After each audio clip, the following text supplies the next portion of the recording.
welcome back to the podium from CBS News, the president of the White House Correspondents Association, Wei Zhang.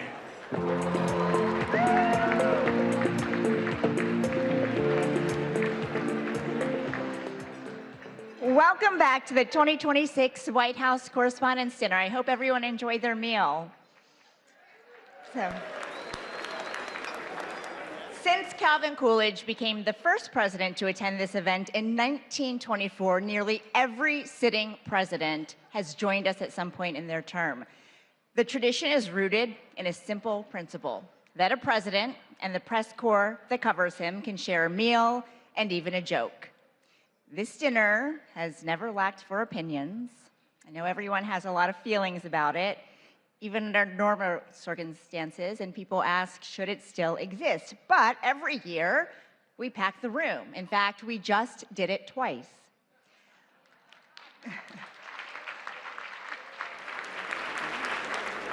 Whatever brought you here tonight, this evening is dedicated to the First Amendment and the excellent work of our colleagues and scholars.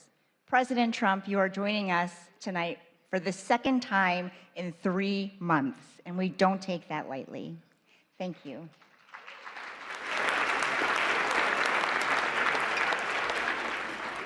Thank you again to Press Secretary Caroline Leavitt and the White House press team. Thanks to the relentless WHCA board members, our executive director, Steve Thoma, and our general counsel, Simon Lakovich, for your hard work and friendship. I have to say thank you again to my CBS News family for enduring a second round of dinner planning. And of course, my family, I love you so much. Our entertainer, mentalist, Oz Perlman, is also back with us. Thank you, Oz. For the record, he did guess Caroline's baby's name right last time, and we can't wait to see what you reveal. But you can skip the part where you guess the president's phone number because half the reporters in this room already have it. Finally, on behalf of the White House Correspondents Association, I also want to thank supporters from around the world, across the political spectrum, who sent well wishes after a shooting interrupted our event in April. Many of you are joining us on live stream, and C-SPAN is the crew as it was that night. Photographers and technicians were under the stairs where the shooter was, but they never stopped rolling their cameras and transmitting live footage despite the circumstances. Thank you.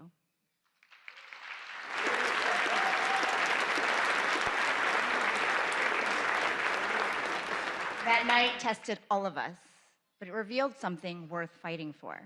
While journalists in the ballroom were gathering facts and getting them to the public, I got a rare glimpse of something few of us ever see in real time.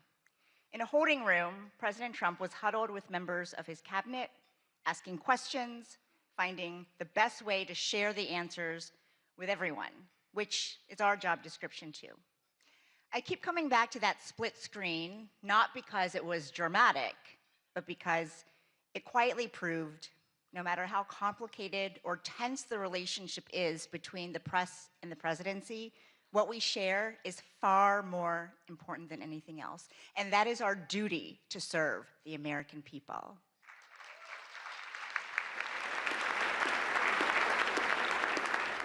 As our country continues to celebrate 250 years of its extraordinary story, this gathering is further proof that the American press endures with it. Whose broad stripes and bright stars through the perilous fight. The White House Correspondents' Dinner was to be a night celebrating the First Amendment and 250 years of surviving, thriving, and overcoming our nation's many unthinkable challenges. Welcome to the 2026 White House Correspondents' Dinner. But that celebration was stopped by a single gunman in an apparent attempt to assassinate the president. I heard the loud bangs that were going off. It was extremely frightening. I was only a few feet away. We were all told to just get under the tables, and at first some of the White House officials did too. A whole rush of people started to come up towards the front door. On a night when we are thinking about the freedoms in the First Amendment, we must also think about how fragile they are. And that was very unexpected. The president and the White House press corps proved resilient. This was an event dedicated to freedom of speech that was supposed to bring together members of both parties with members of the press. And in a certain way, it did. So we are together again tonight, proving our resolve and unyielding fortitude. And to celebrate America at 2:50.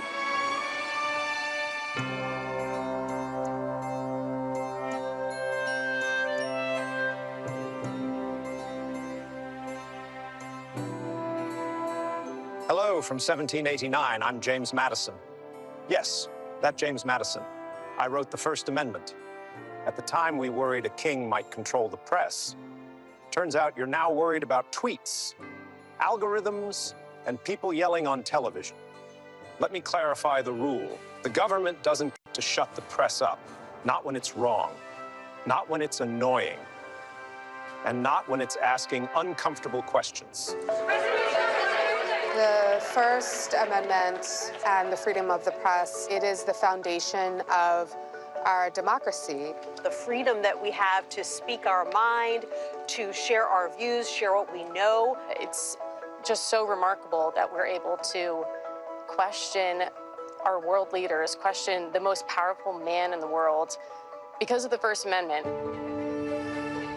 As we mark the 250th anniversary of our birth, I'm hopeful that people throughout the country will come together to discuss the importance of this history and to appreciate even more what our ancestors did to secure our liberty and freedoms, including freedom of the press. Good afternoon, everybody. Well, I see we're trying a new experiment this morning. I hope it doesn't prove to be a disturbing influence. Our goal is to try to rock the boat, and we're supported by the First Amendment. I hope Ike would be proud of us. Are you president taking control of Iran's oil? We have a very vigorous group of people representing all different points of view, including a lot of the foreign press. Daqui a pouco, o presidente Donald Trump. I just told him I've got to come over and see the fake news. Let's go. The presidents throughout history have complained about how they're treated in the press. We don't stop the publication of any papers. We don't fine anyone for something they say. And that's okay. That's part of the process. Why are you so confident he'll change his behavior, Mr. President? Yeah, I'm not confident in changing behavior. What the hell? What do you do over there? So when did I say I was confident? I don't want to be back at the White House today. It's a young person's game. And I have great admiration for the reporters who are there because they have a tougher job than I ever had. That's enough. Put down the mic. I must say, today, folks, the reporters at the White House, my hat's off to you. Go ahead, Peter, go ahead. In Jim's defense, I've traveled. Whenever we face pushback from a politician or even from a president, it's not about us as a journalist. It's about the person we're covering. Well, I'm not a big fan of yours either, so I understand. To be honest. So let me ask you a question if I can. Our job is to just keep asking tough questions. Our founders were often distraught about the press, the highly partisan media of their time. Yet Jefferson famously championed a free press, noting that he preferred newspapers without a government to a government without newspapers. That's right. I favored a free press while my predecessor here, John Adams, signed a sedition act that could imprison journalists for saying anything malicious against the government. I ended that unconstitutional law when I took office, and thankfully, it's never returned. Can't blame a guy for trying. So which is it? Are you winding this down or are you escalating I can't tell you. Whenever there's a crisis, that's the time that people tune in. Thank you, Mr. President. Dan Rather with CBS News. The effects of Watergate were beginning to corner President Richard Nixon. If the president thought you were going to ask a question he didn't want to ask, he would try to throw you off balance right at the beginning. Are you running for something?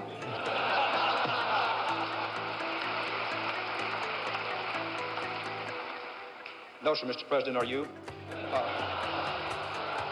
Mr. President, in talking about the continuing recession tonight, you have blamed mistakes of the past, and you have blamed the Congress. Does any of the blame belong to you? Yes, because for many years I was a Democrat. Why did you really want to go to war? When we push them to answer questions on the record, they have an opportunity to explain their reasoning, explain their thinking, explain their goals. Can you tell the country, sir, why you are content with all the fanfare around this deal to leave the conscience of this nation and the strength of this nation unaccounted for in relation to these 4 Americans? The notion that I'm content, Major, that's nonsense. And you should know better. Hello, everybody. Have a good trip. Well, you can't fall asleep on Air Force One because you never know when the president's going to come back and take questions. It's going to be a very long trip, right? Dan Compton, who's been with the president all day, is on the phone from Nebraska. On 9/11, I was part of that small travel pool that the White House agreed to take on what was a 10-hour odyssey. The president might be a target as well, and that is why he has come to as secure a place as he could. The White House made sure that we had phone connections and that we had access to the president. It worked exactly the way it should. So I dialed President Trump's number, and he picked up, just like anybody else. I just got off the phone with President Trump. It was a roughly 9-minute phone interview. I've covered 5 different presidents. I have never seen one other than Donald Trump who regularly takes phone calls from reporters. New media is massively important to our country. Here's what you missed if you weren't tuned in. We utilize social media to help people understand what we're talking about, breaking it down in digestible ways so that they can understand even the more nuanced news that's going on here at the White House. And today we went through the Rose Garden into the Oval Office. Every single outlet that's at the White House is shaping the national news. All of these outlets have a place here, and all of our audiences deserve to know what's going on in our country and in this White House. I don't think it's unusual for a president to be criticized. That seems to be one of the things that go with the job. As we look back over history, almost without exception, the better presidents at the end of their term have actually thanked the press in the spirit of, you had your job to do, I had my job to do, and that's the way the country goes together. Truth be told, in the greater scheme of things, you are, I hesitate to say this, more essential to that common pursuit than I am. And that's why freedom of the press is and must always be above politics. My friends say, what is it like to deal with the press corps? So these are just people that are trying to do the best they possibly can. You're not supposed to be sycophants. You're supposed to be skeptics. You're supposed to ask me tough questions and make sure that we are accountable to the people who sent us here. And you have done that.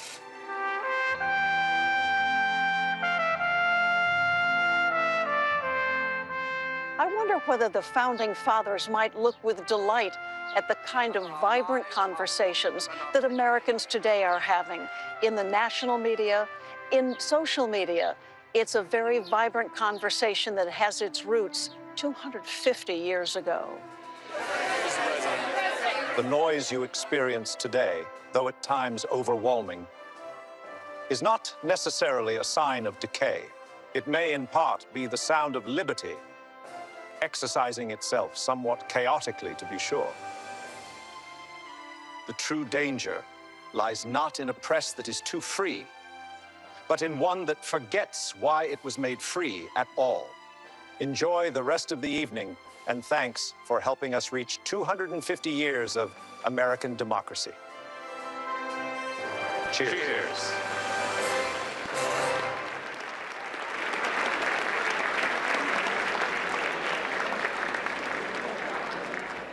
Thank you, founders. What a powerful reminder. By the way, that was AI, in case you missed it. What a powerful reminder that generation after generation, White House correspondents have the privilege of writing the first draft of history. Serving as president of our association has been one of the great honors of my life. And as my final act, I was determined to carry out one more event to highlight the strength of our press corps. I am honored to preside over this dinner, but I do have a fact check because technically my last day in office was last week. Our next chapter is in amazing hands with one of the fiercest women I have ever known. She is my wonderful friend, my partner in 2026-2027 WHCA President Jackie Heinrich, who I've asked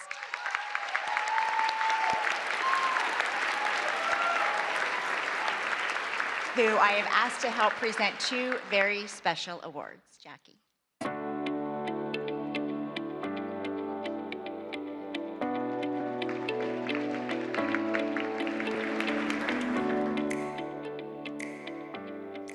Thank you, Ouija, and good evening, everyone. Before anything else, I want to recognize Ouija Jiang for her leadership, her unwavering commitment to this press corps. Ouija, you have really represented this association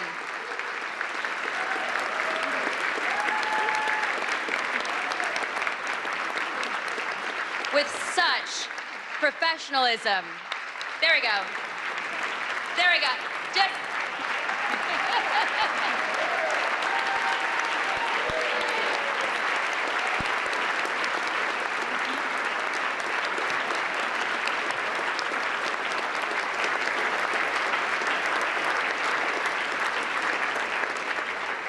And she has represented this association with such professionalism, integrity, grit, and I am so deeply grateful, not just for your example, but also more so for your friendship. And to our members, I am humbled that you've put your trust in me to lead the White House Correspondents Association for the next year. And I look forward to working alongside all of you as we continue our shared mission. Pursuing the facts without fear or favor, and exercising the freedoms protected by the First Amendment in service of the American people. The attempt on President Trump's life last April was a sobering reminder that democracy is not immune to violence, and the freedoms that we cherish can never be taken for granted. Political violence must have no home in America.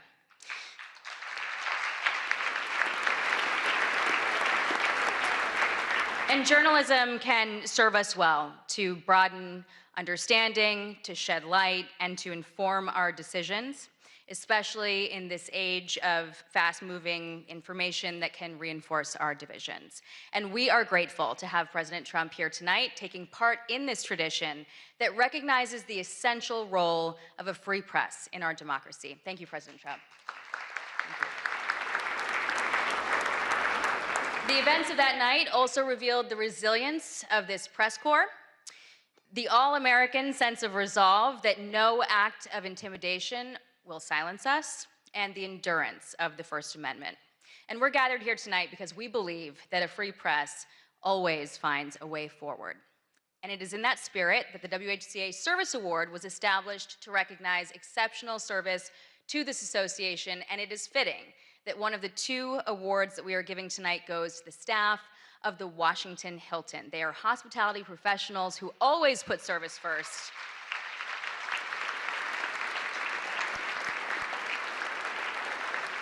As harrowing events unfolded that night, their courage was on full display. The kitchen workers, the ballroom wait staff remained at their posts. When President Trump urged that the evening should continue, they prepared to serve more than 2,600 guests while they were still processing the shock alongside all of us. And when the Secret Service made the necessary call to postpone the remainder of the program, they immediately pivoted, preserving every unserved meal and donating them to local shelters.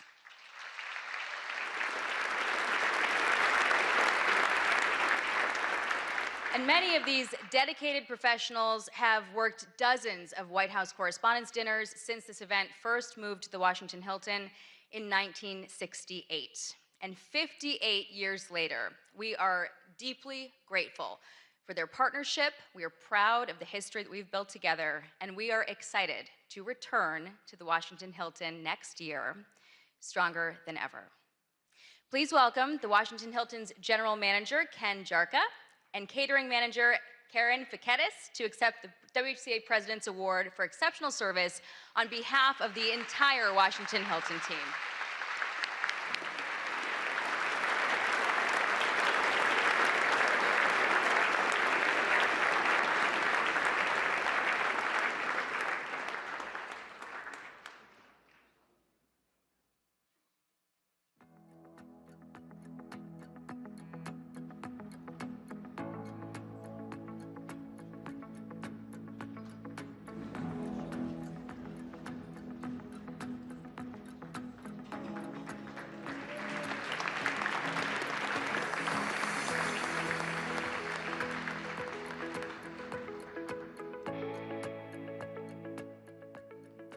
Congratulations, and thank you, Jackie. I also want to thank the staff and security team right here at the Waldorf Astoria for putting so much time and care into helping us plan this event in a very short notice. That evening in April did not unfold as planned, but it ended exactly like it was supposed to. 2,600 guests, plus hundreds of others who were working that night, got to go home unharmed. And that was made possible by the brave men and women of law enforcement and the United States Secret Service.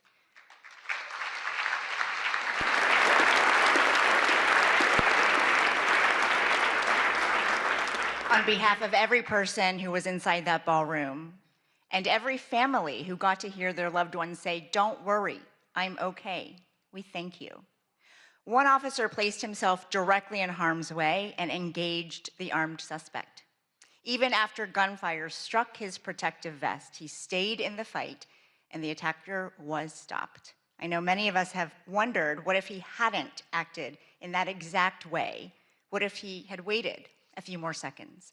His courage that night reflects the core values of the Secret Service: duty, justice, courage, honesty, and loyalty, and as a commitment to safeguarding his country and community. They also shaped his career, first as an infantryman and section leader in the United States Marine Corps, and since 2022 as an officer of the Secret Service, protecting the White House complex and our nation's leaders. Ladies and gentlemen, it is my honor to present the WHCA President's Award for Exceptional Service to Officer Victor Gonzalez of the United States Secret Service.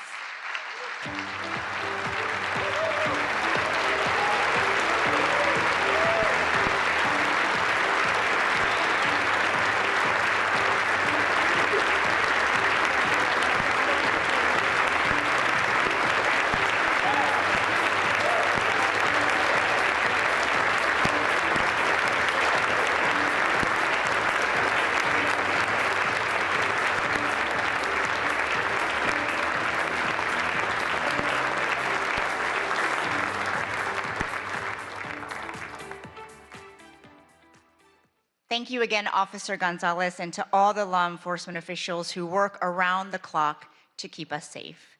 Democracy is defended in many ways, sometimes with a badge, sometimes with a notebook and a deadline.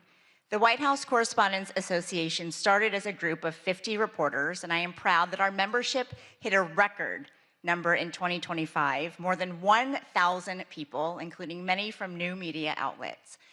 Our press corps covers the presidency at all hours of the day in their personal lives. They miss out on a lot so that the world doesn't have to. If you are a past WHCA president here tonight, please stand.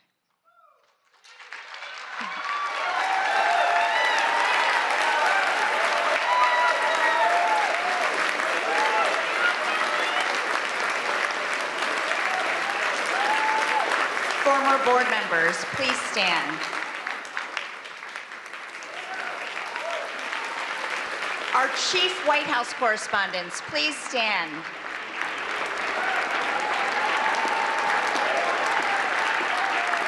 All current White House correspondents, reporters, producers, photographers, visual and audio journalists, please stand.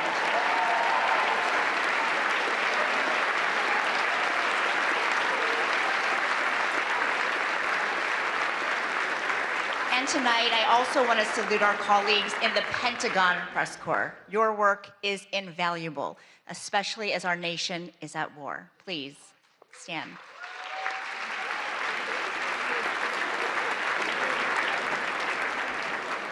And now we turn our attention to future White House correspondents, our incredible scholarship award winners. Please welcome our Scholarship Committee Chair, who also serves as the WHCA Secretary, Brian Bennett of MS Now.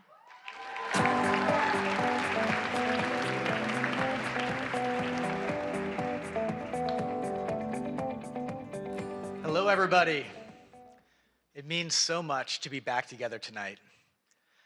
This is the part of the dinner each year that I look forward to the most.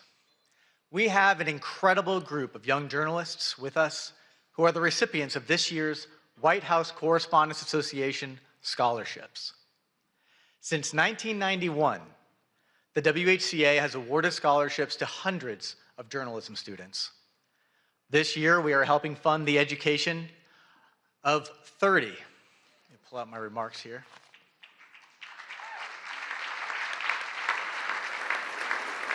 30 students from 16 colleges and universities. They are from schools all over the country: Arizona, California, Illinois, Iowa, Maryland, Missouri, New Jersey, New York, Ohio, Puerto Rico, Tennessee, Virginia, Washington, D.C. We have important partners who extend the reach of our giving, and you all are a part of that. The WHCA and our partners went to great lengths to make sure as many of our scholars as possible could be here tonight with us. And I'm happy to say that 26 out of the 30 of them were able to return for the second dinner.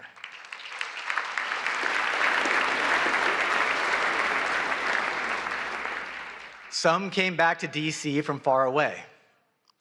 Many were already here in Washington for the summer for journalism internships. When the April dinner was interrupted by the shooting, a lot of the scholars did what journalists do in dangerous situations. They started reporting, and they reported for their college newspapers. They are already showing their commitment to the work that we are all here to celebrate. Our dinner is the primary fundraiser for our association and our scholarships, and because of that generosity, we were able to increase the amount of several scholarships this year. Thank you for being a part of this and supporting this work. And we also want to say thanks to the America 250 Commission for your generous donation to our scholarship fund. The scholars not only receive financial help to pay for school. Earlier this year, they had a tour of the White House, and they met with White House officials. They spent an afternoon with dozens of senior journalists who cover the White House, and they were paired with mentors, working journalists from the White House Correspondents Association, who make a year-long commitment to offer advice and encouragement. We all had people along the way who helped make us better. And the WHCA Scholarship Program is a way that our association gives back and helps strengthen a new generation of journalists. Because of the commitment and your support, past WHCA scholarship recipients are now doing amazing things in journalism. We tracked some of them down to tell us about their work today.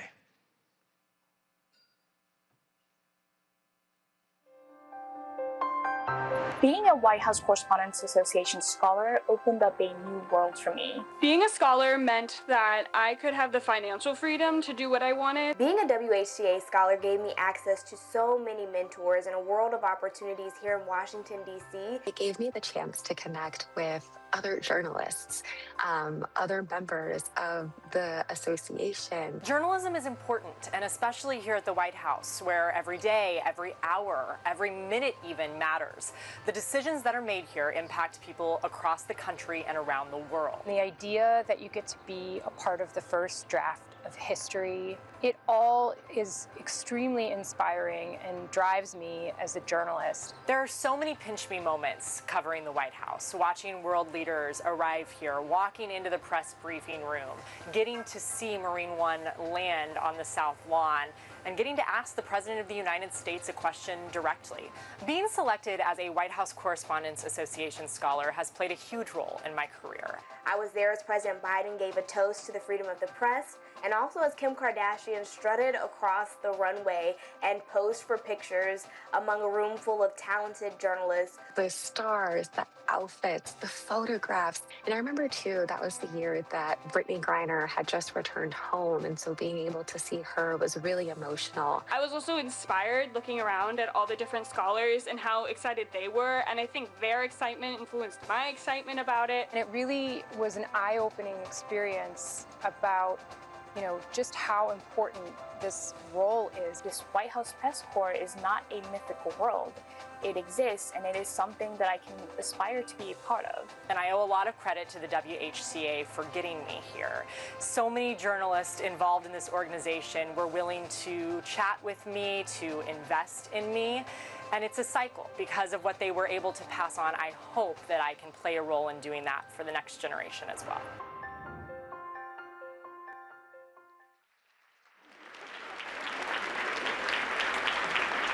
I can tell you, this year's scholarship recipients are also really impressive. And they're all sitting right over there. Let's meet them.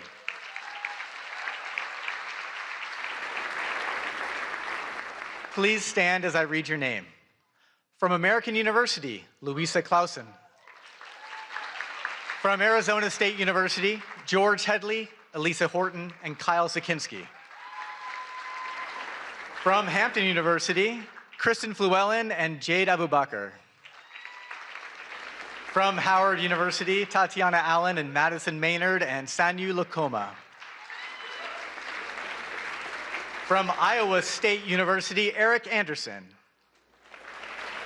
From Northwestern University, Jacques Aburizik, Caitlin Bender-Thomas, Samantha Freeman.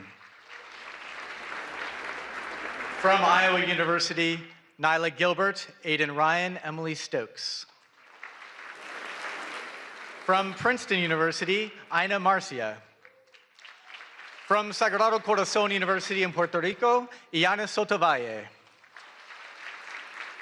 From Syracuse University, Ben Bassick. From the University of California, Berkeley, Haeyun Cho. From the University of Kansas, Julia Hansen. From the University of Maryland, Laura Charleston, Lillian Gray, Dana Matthews, Ashley Nera.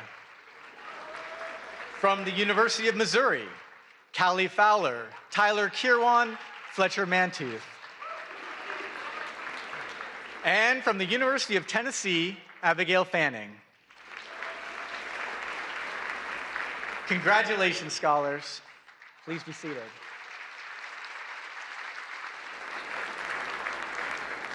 There's one more scholarship that requires special attention. This year, we've added a new scholarship at New York University that has been named in honor of the legendary CBS News White House correspondent, Mark Knoller.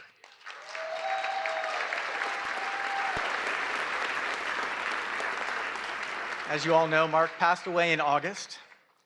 And if you needed to know how many times the president had been to Camp David, or went on vacation, or played golf, Mark Knoller always had the facts.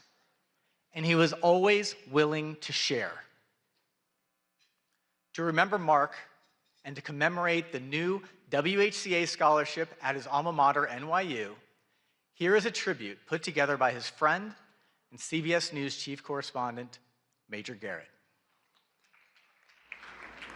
I'm Mark Knoller, CBS News, and you could say that I'm kind of the CBS News numbers man at the White House. You could say that, but that's less than half the story. Can you justify your role? Mark did keep a log of presidential actions, everything from speeches and press conferences to vacations and foreign trips. By my count, President Obama had 65 domestic trips in 2010, spanning 104 days. Knoller's numbers were so precise, White House aides used them to backfill or correct their own records. Historians and journalists came to rely on Knoller's database, which he never hoarded, always shared. Mark. Knoller. Mark Knoller. Knoller considered that database the heartbeat of the presidency. To understand and cover a president, you had to know and remember all of a president's actions. President Obama does like to play golf. Since taking office, he has played golf 57 times. I'll be glad to answer a couple of questions. Mark Knoller, are you with us? You bet. Those who watched Knoller work were left in awe. Every White House reporter logs long hours. None logged as many as Knoller. I'm one of those lucky people that gets to work at something he loves doing, And so I really don't feel as though I'm sacrificing anything, spending long days here. Prolific and accurate reporting mark Knoller's hallmarks, which serve the presidency and the nation well.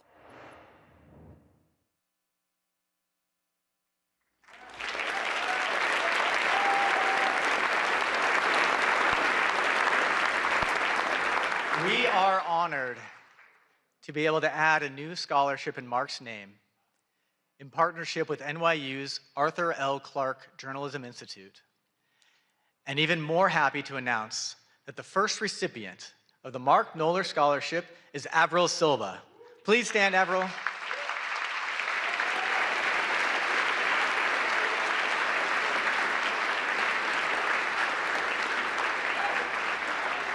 Ladies and gentlemen, this year's WHCA Scholarship students.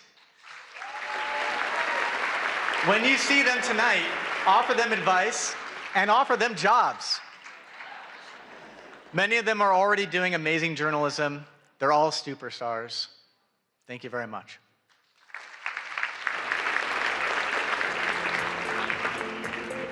Please welcome the chief correspondent for ABC News, the co-anchor of ABC's This Week, and a former president of the White House Correspondents Association, Jonathan Karl. Not quite yet, actually. Sorry about that. John, you're gonna have to wait a second. We have a lot to celebrate this evening, everyone. We want to give a special thanks to those who value the work that we do, the freedoms that we stand for, including Paramount, the Emerson Collective, and the Knight Foundation. All of them made donations to the WHCA after our April dinner was interrupted. And it is, by the way, our one fundraiser of the year. Their support will help our scholarship programs and our general operations in the next year. Thank you all very much.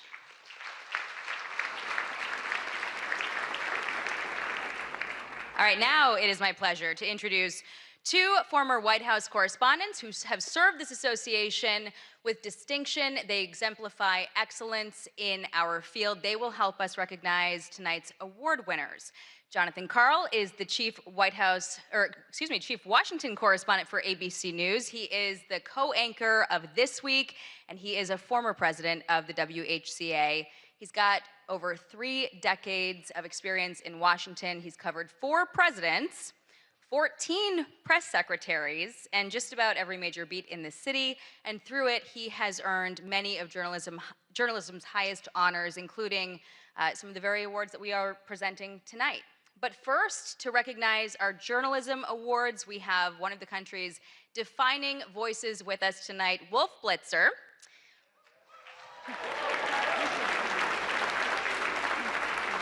Wolf is CNN's lead political anchor. He's the host of The Situation Room, and he's been a staple of CNN's political coverage since 1990, earning a reputation for steady, authoritative reporting on some of the most consequential moments in modern history, and earning multiple Emmy Awards himself for his distinguished career. Please welcome me in joining Wolf to the stage.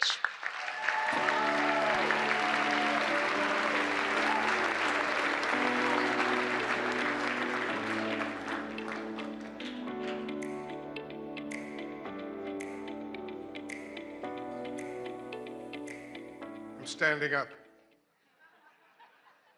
Thank you very much for that really nice introduction. I'm so grateful, I'm so honored to be with all of you this evening. Each year, a panel of independent judges review dozens of entries for the 5 major WHCA Journalism Awards. And it's my honor tonight to announce this year's winners. And I'd like to point out that this is really a special night for me. I don't know if many of you were at the first White House Correspondents Association dinner in April, but for me, it was very memorable indeed. And I can report this time, after the first course, I did not go to the men's room.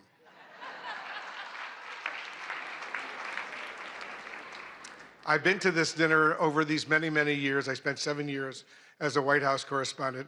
And I just want to remember with real excitement and passion who often came with me to these dinners over these many years. And that was the man who hired me at CNN, the man who created CNN, the late Ted Turner, who recently passed away. And he was a not only a mentor and a good friend, but he loved journalism. When he hired me, he said, remember, Wolf, we're the cable news, capital N, capital E, capital W, capital S network. This is where the news comes first, and don't forget that. Forget about your own personal opinions. Just report the news fairly and accurately, and if you can, do it first. And that's what I've been trying to do over all of these years. So let's remember Ted Turner, what he did for not just for CNN, but for CNN and all of the news organizations over these many, many years.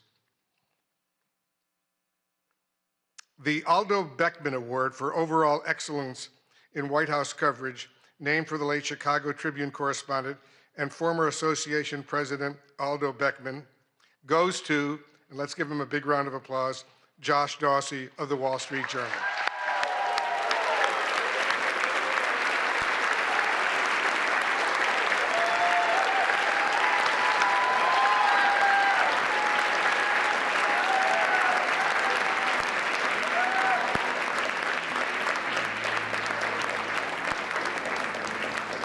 The judges said Josh Dawsey shows us how power works inside the presidency. And over the past year, his reporting has revealed how decisions are made, who influences them, and how power is exercised at the highest levels. Josh Dawsey went far beyond the deluge of breaking news to offer invaluable insights that can only result from deeply sourced enterprise reporting. In the tradition of Aldo Beckman, he exemplifies integrity, persistence, and a steadfast commitment to holding power to account.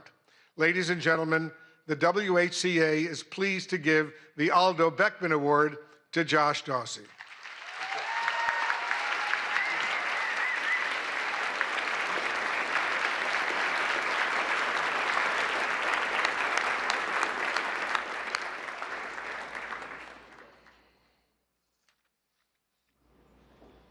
Let's continue with the awards. Thank you. The WHCA gives out 2 awards for reporting under deadline pressure, one for print and one for broadcast. This year's print winner is Amr Madhani and Zeke Miller of the Associated Press.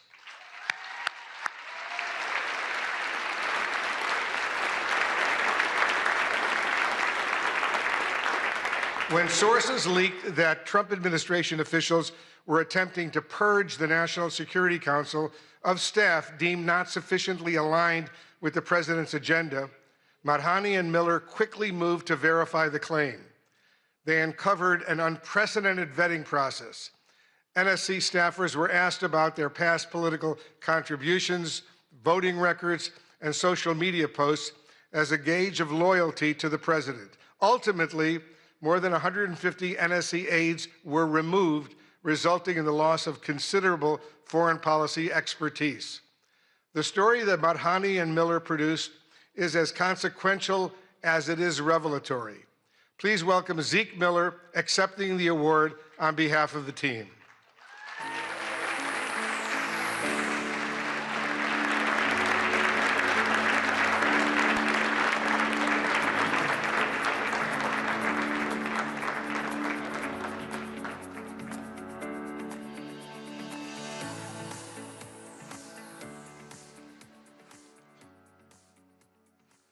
Now the Broadcast Award for Excellence Under Deadline Pressure. And this year's winner is my colleague and very good friend, Caitlin Collins of CNN.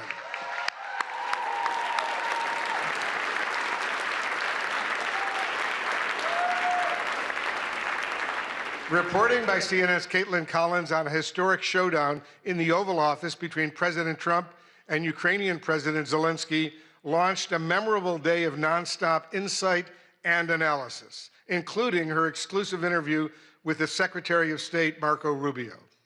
Judges were awed by the depth of knowledge, access, and context that Caitlin brought to coverage of a meeting that unraveled before the world's eyes. The WHCA is pleased to honor the deadline reporting of CNN's Caitlin Collins.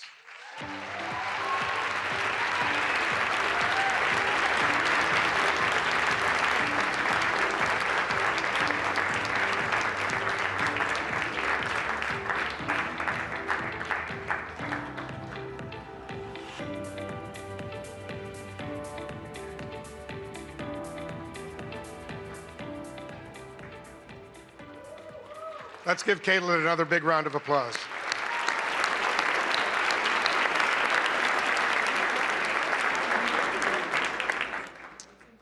And now the award for excellence in presidential news coverage by visual journalists.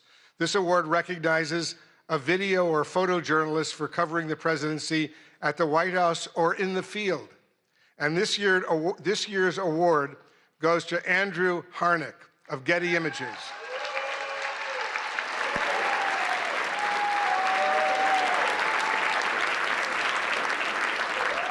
He captured the moment an Oval Office visitor collapsed during an event.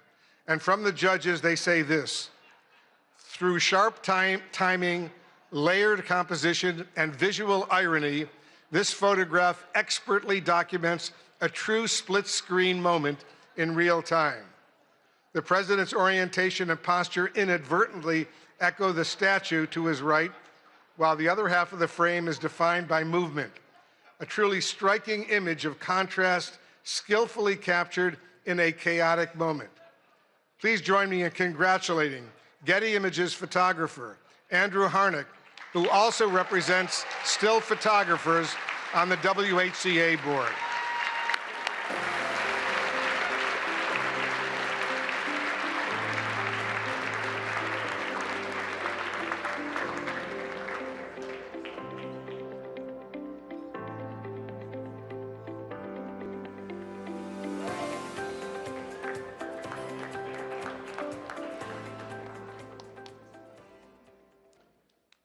There are more. And now the Katharine Graham Award for Courage and Accountability, named for the legendary Washington Post publisher, and it comes with a prize of $10,000. This year's award goes to the Wall Street Journal.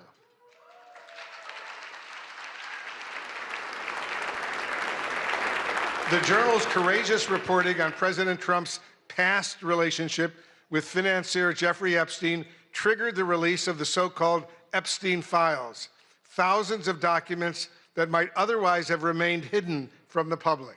And despite the president's threat of a lawsuit, the Journal published a story about a provocative letter to Epstein bearing President Trump's signature. Trump quickly filed a $20 billion lawsuit against the Journal, revealing reporter Khadija Safdar's home address. Her family had to be relocated. The Journal was kicked off of Air Force One, but the reporters continue to file revelatory stories. Please welcome the winners of the Katharine Graham Award from the Wall Street Journal. Khadija Safdar, Sadie Gurman, Annie Linsky, Josh Dawsey again, Alex Leary, Rebecca Ballhaus, and Ryan Barber. Their colleague, Joe Palazzolo, could not attend tonight.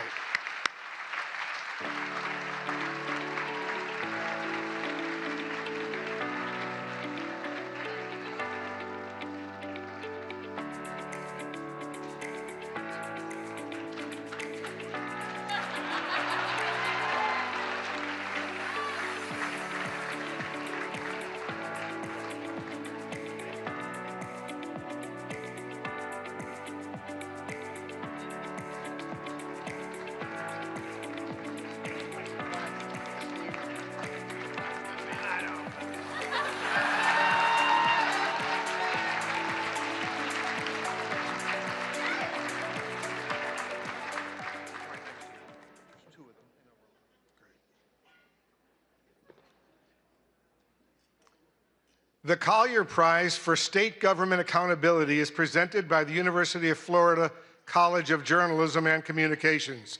And this is the award's 7th year at dinner, and it comes with a check for $25,000. It's a lot of money. This year's award goes to Care 11 in Minneapolis for its investigation, Housing Hustle. The investigation exposed a massive organized fraud scheme within Minnesota's Housing Stabilization Services Program, a Medicaid-funded safety net meant to help people with disabilities and those facing homelessness find and keep housing. Reporter A.J. Legault uncovered ethical and oversight breaches at the highest levels. The investigation drove sweeping state reforms and waves of federal probes and charges, said one Collier juror. Carol Levin's rigorous and piercing investigation of Medicare fraud had undeniable impact, including the suspension of more than 130 companies from the ability to bill Medicaid, the state terminating the HSS program, the firing of the state official in charge, federal raids, subpoenas, indictments, and convictions, and enhanced screening, oversight, and suspension powers for regulators. Here to accept the award from CARE 11, our reporter A.J. Legault and producer Gary Knox.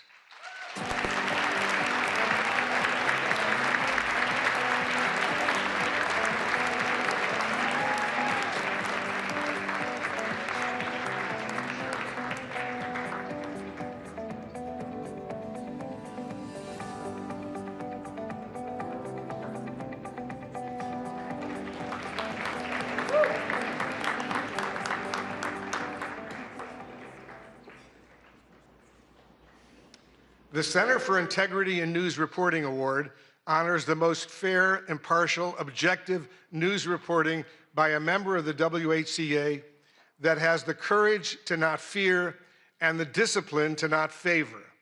It's sponsored and administered by the Arkansas-based Center for Integrity in News Reporting and comes with a prize of $25,000. The award goes to Tyler Pager of the New York Times.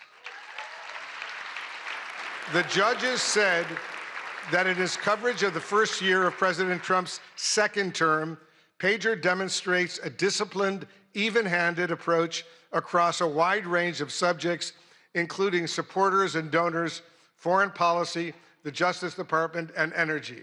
The stories take readers inside consequential presidential decisions while presenting the facts.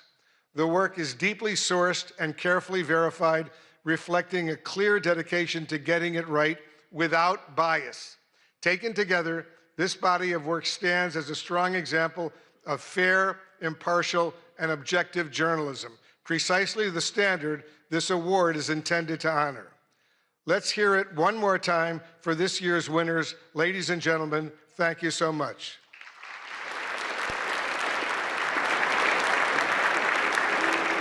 But before we do that, Tyler,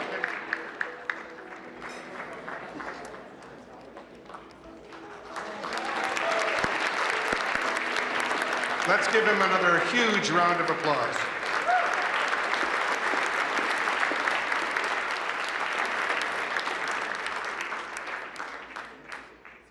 And it's now my pleasure to introduce my good friend, longtime colleague, Jonathan Karl.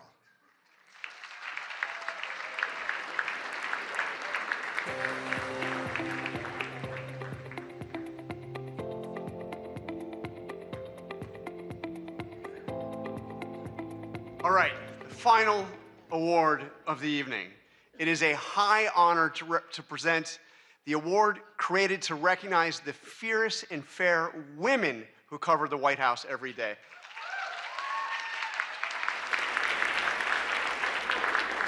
But first, I just want to give a big thank you to Weijia Zhang. Weijia, your leadership was steady when steadiness was in short supply. You refused to let an act of violence take this dinner away from us. And because of you, it has gone on. You insisted that happen. Thank you. Awesome, courageous. And Mr. President, I want to say it matters that you came here tonight. Thank you. For more than 100 years, presidents have chosen to sit in a room of reporters who ask tough and often uncomfortable questions and who report without fear or favor. It's important. Thank you for being here. And in that spirit, I am thrilled to present an award named after two women who didn't just cover history, they helped make it. In 1947, A woman joined the White House press corps and changed it forever. Her name was Alice Dunnigan. She was the first African-American woman ever credentialed at the White House.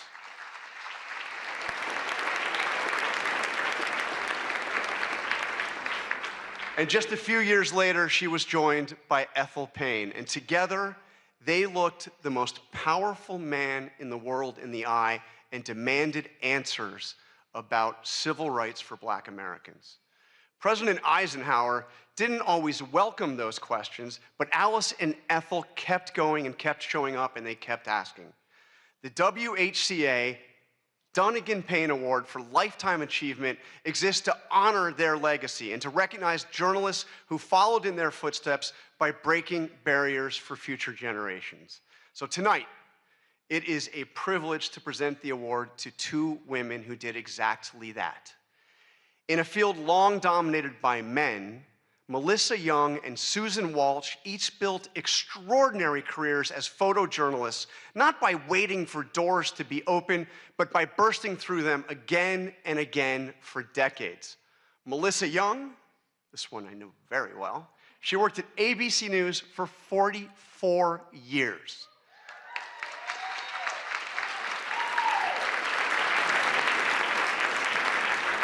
She began in local television in Miami and worked her way to Capitol Hill and the White House, where she was one of the first female photojournalists in the press corps.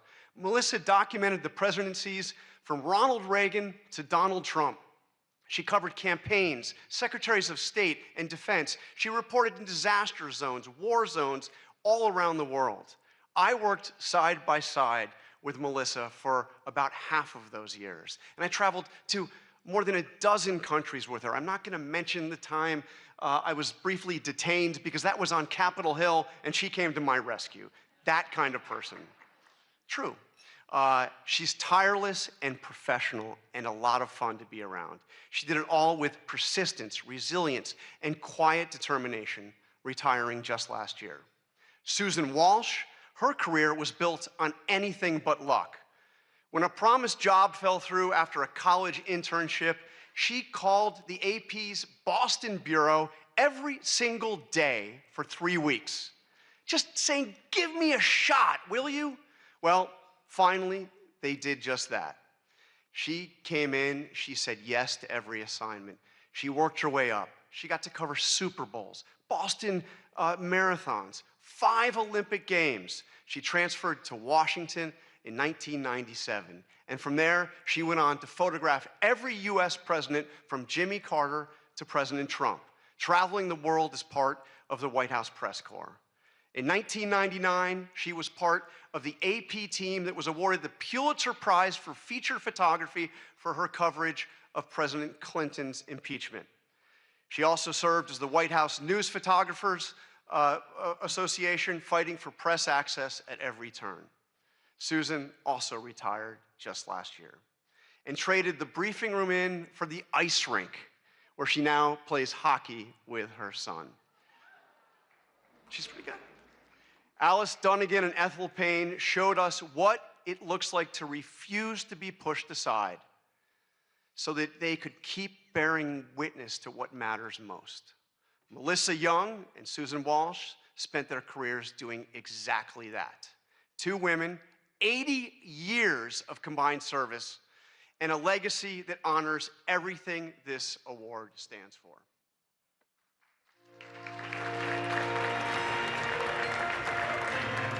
My job gave me purpose. I had a lot of fun.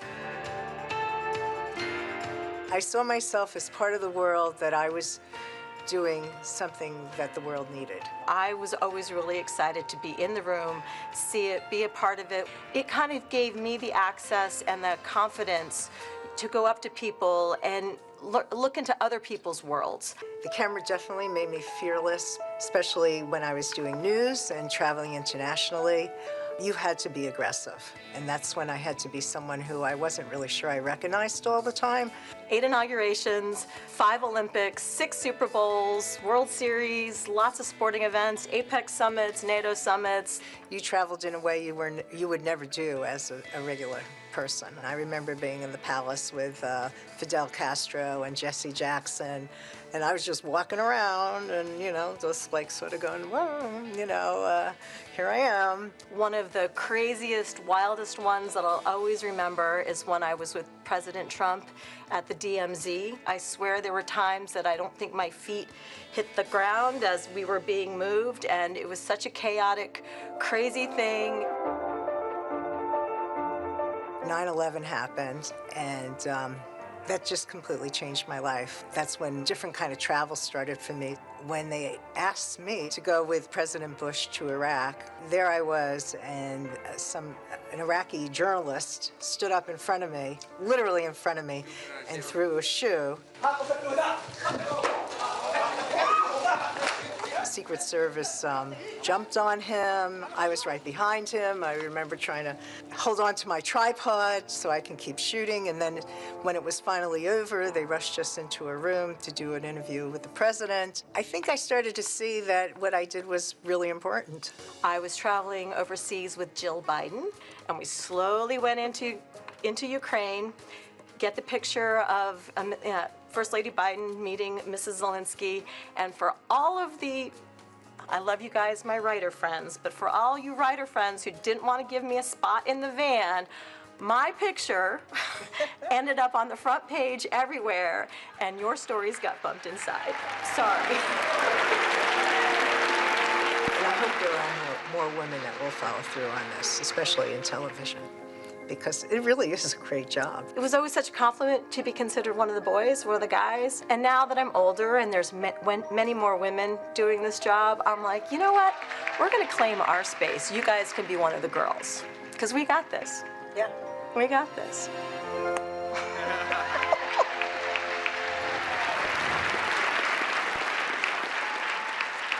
All right, please join me in welcoming Susan and Melissa to the stage.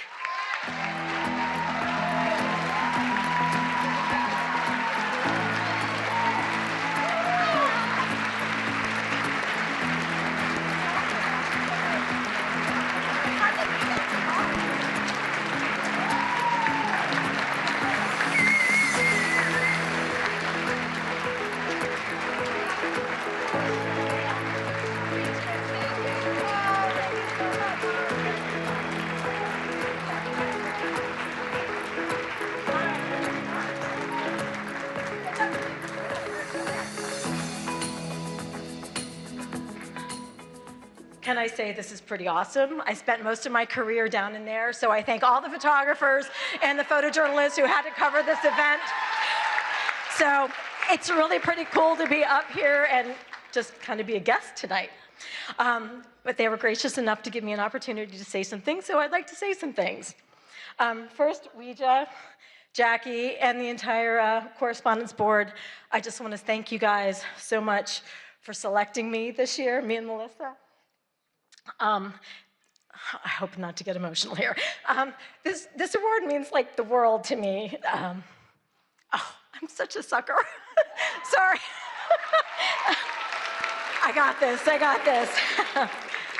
This award means so much, not because it's named for two incredible trailblazing women, but because honestly, I felt that this association didn't always value what we did as photographers.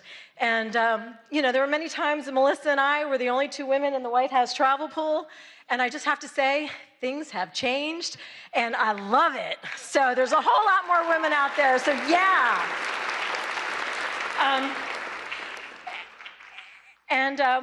I do have a couple of shout outs.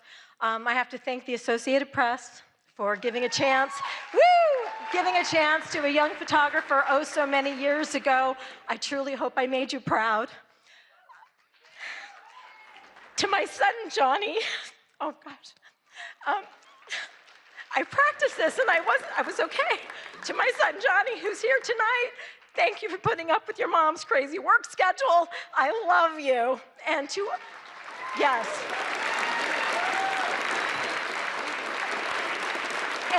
And to all my friends and colleagues that I've traveled the world with, your camaraderie, your support, and most importantly, your laughs have been absolutely the best. And in my retirement, I absolutely miss that the most. So thank you for all of that. And then finally, to all the journalists out there who are working incredibly hard to report the truth, despite access issues, insults, and subpoenas, keep it up. Your work matters, and we need you now more than ever. Thank you so much for all you do.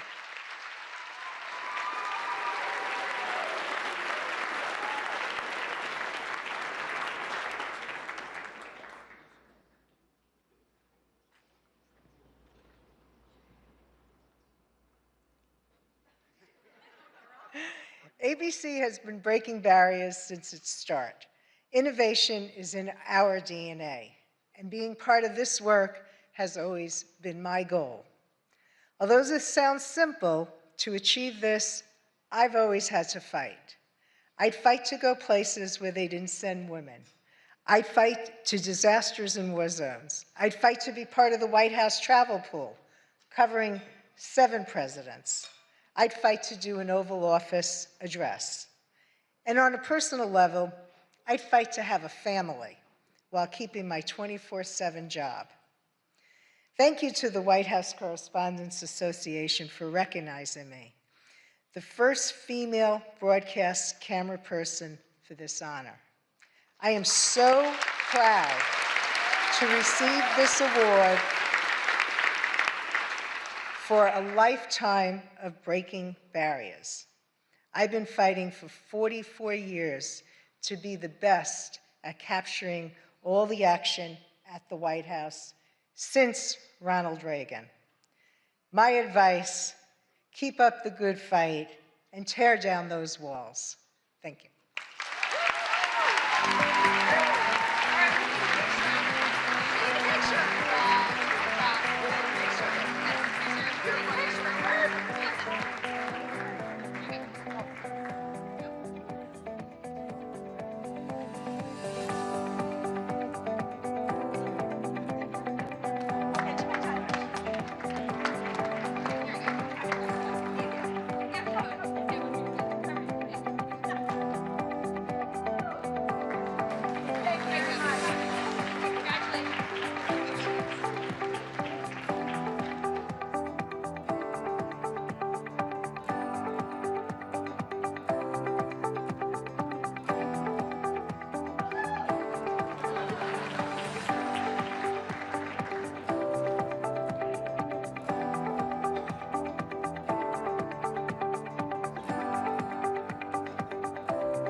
Congratulations again to all of our honorees tonight. I am confident that one day our scholarship winners could be the ones taking home awards. After all, not that long ago, we were you. Young people passionate about journalism and determined to make it work.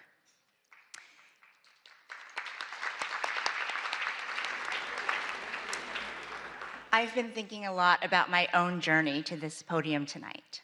I grew up in rural West Virginia, in a town at the foothills of the Allegheny Mountains, a town called Buchanan, population 5,500.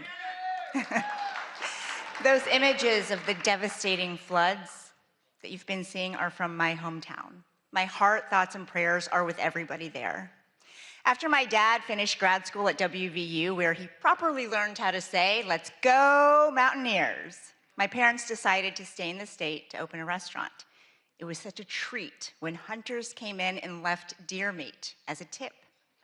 On Sundays after church, families packed into the dining room, all dressed up. My mom learned every customer's name, their favorite dishes. I worked the cash register, topped off glasses of sweet tea, and did my homework in the corner booth. A day like that seemed ordinary at the time. Looking back, to think that days like that could be considered ordinary is the most powerful reminder of how extraordinary America is. My dad came to the US as a student with just $67, or as Frankie might say, 6-7. My mom holding a small suitcase in one hand and a toddler, me, with the other. Yet they built a new life, a successful business, and a real future. Our Chinese restaurant was the first in my town. Of those 5,500 residents, the Chinese American population of Buchanan was 3, my mom, my dad, and me. Growing up there was not always easy. Most folks had never laid eyes on people who looked like my family. But far more often than not, the community was welcoming and generous. Turns out deer meat is great in a stir fry. In Mandarin, the word for America is 美国. It literally means beautiful country, and I love that. America the Beautiful was never only about her landscapes or landmarks. It has always been about the promise that no matter where you come from, you get a shot at chasing your dreams. My dreams began right there in that family restaurant. A small TV in the back was often turned to the news, my dad's go-to for learning more English. In the middle of dinner service, it was the CBS Evening News anchored by Dan Rather and Connie Chung. I was hooked. In middle school, I won a contest to be a student reporter for a national news show called Channel One. And when a local news crew came to cover it, they learned just how big my dreams really were. I hope to be the next Connie Chung and better. That's kind of hard, but that's my goal. And so I'm going to work very hard at trying to be a broadcast journalist.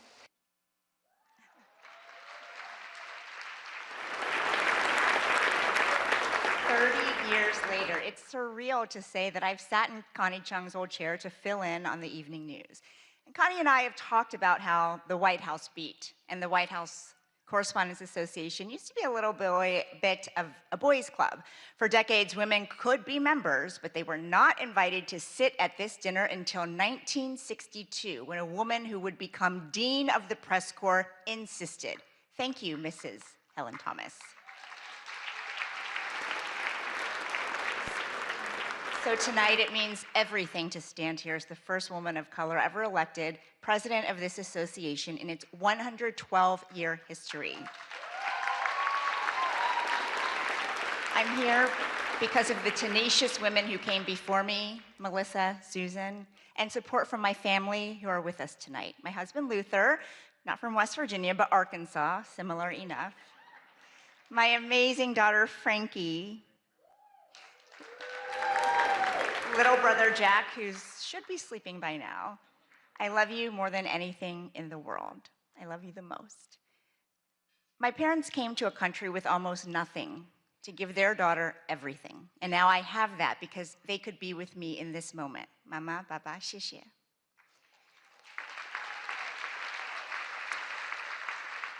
And sitting with them, my middle school video production teacher, Mrs. Diane Williams, who spent countless hours on my submission for that contest that changed my life.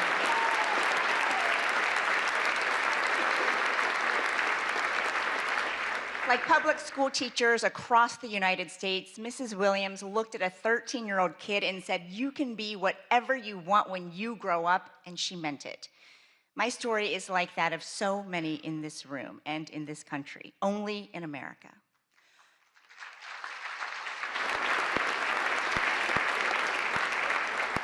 Only in America could a little girl born in China and raised in Appalachian coal country make her way to the Oval Office to ask questions of the President of the United States.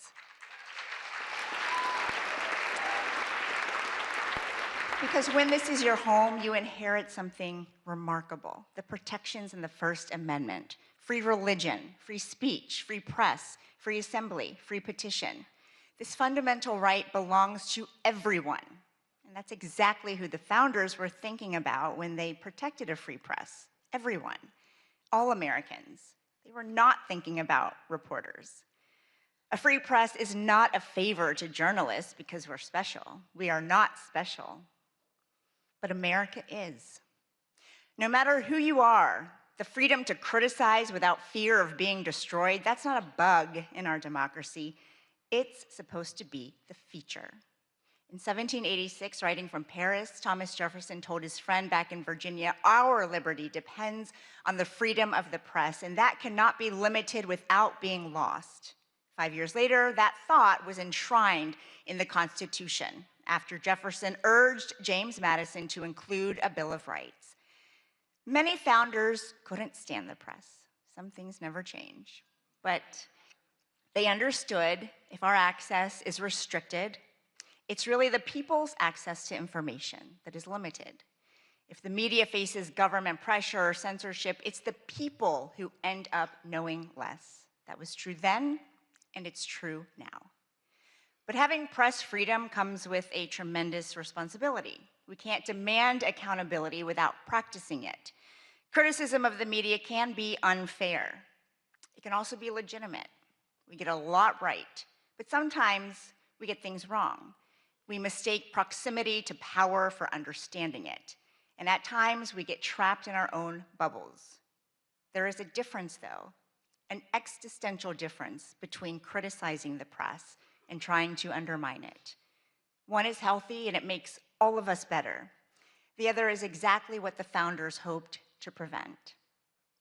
Around the world, press freedom is not guaranteed. In many countries, reporters who criticize the government are detained without trial, their stories erased. In the worst cases, they never make it home. Tonight, we think about all of them, and we think about the protections that set us apart as a nation. Just 20 days ago, America turned 250 years old. The First Amendment is a big part of how she made it this far, and it falls on all of us to make sure it carries her through to the next 250 and beyond. President Trump, I've covered you for a long time, and so have many reporters in this room.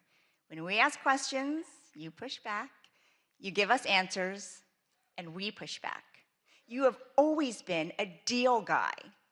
Well, that's the deal. And the First Amendment is a done deal. And that's what we toast tonight, the freedoms that brought us back together even after they were threatened. So let's raise a glass to what makes ours a beautiful country.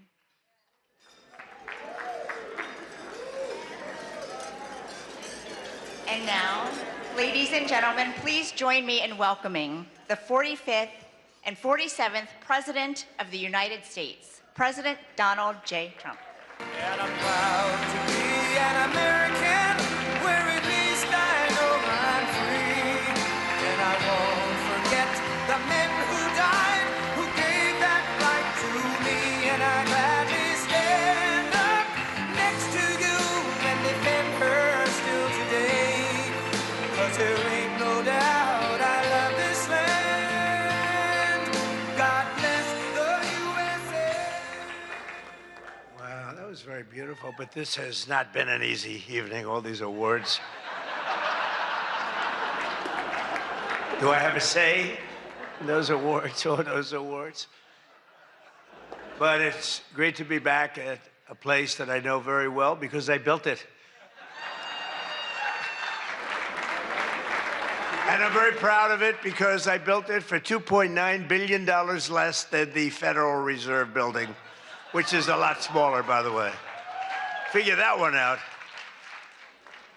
But I am delighted to be here at the White House Correspondents' Dinner. Amazing people, a lot of people that I like. Some I don't like at all. But I respect most of them, I must say that. You do a great job, amazing job, and it's an honor. As I said 3 months ago, the show must go on. We were backstage, and we both wanted to just have it go on, whether it was 2 o'clock, 3 o'clock in the morning, it didn't matter. But in the end, it made more sense to do it the way we're doing it.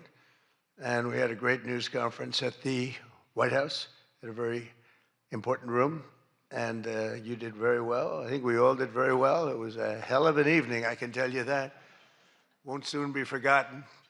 And I think a lot was learned from that evening. A tremendous amount was learned about security and about other things, the dangers of what we all do. But just like my presidency, the second time is always better. It's always better. And the third time will be better yet. I'm only kidding. From the earliest moments after the attack on our dinner last April, I knew we had to reschedule this event as soon as possible. We had to do it very quickly, and we met very quickly, and we figured something out. But the attempted mass murder at the Washington Hilton, that's what it could have been, was an assault on our democracy itself. A very serious situation. Many of you were there with me, and some showed extreme bravery, like Pete Hegseth, Steve Miller, Tom Holman, Really? They were standing on tables, and most of you were under the tables, okay? But they did. They showed. I saw every one of them that was standing up in those tables. I didn't know if they were brave, if they were smart, if they were stupid as hell. But they were on those tables in some cases, and there were a lot of different feelings going on in the room at that moment. But after hearing the gunshots, many people yelled, "Get down, get down," which caused Nicki Minaj to start twerking. Do you believe it? Get down. She's the only one that really understood what that meant. It's quite an evening. But tonight we come back together to answer that heinous attack with unwavering resolve. And every one of us here this evening to show that in America, we do not yield to political violence. We can't do that. Can't do it. So in this country, we believe in freedom of speech. We settle our differences not with bullets, but with open and vigorous debate. And no deranged loser with a gun will ever change that. We can't let that ever happen. There are a lot of very dangerous people out there. We can't let it happen. I want to begin by expressing our gratitude to the incredible men and women who put their lives on the line every day to protect my family and myself, all presidents, and lots of others. That's the United States Secret Service, so I appreciate it very much. And Sean and the whole group, amazing job. Amazing job. In recent months, they've repeatedly responded to threats with speed and professionalism and extraordinary courage, and there is no better example of that than Officer Victor Gonzalez, who we just met. It was amazing. What he did was amazing. When the would-be assassin charged the checkpoint at speed, he was fast. You know, when you looked at that, you had to look at it about 10 times before you really saw what was going on. He was quick, nasty. The gun made him nasty, actually. But Officer Gonzalez engaged the attacker without hesitation and took a bullet to the chest after his ballistic vest, fortunately, was on, saved his life, and Victor did not even want to go to the hospital for a checkup. We insisted, really, we wanted him to do it. We insisted, but he didn't want to go. So to Officer Gonzalez, Secret Service, Metropolitan Police, law enforcement generally, and even all of the military who surround us in the room tonight, we salute you and we thank you with all of our hearts. Thank you very much. Great job. Great job. Great job.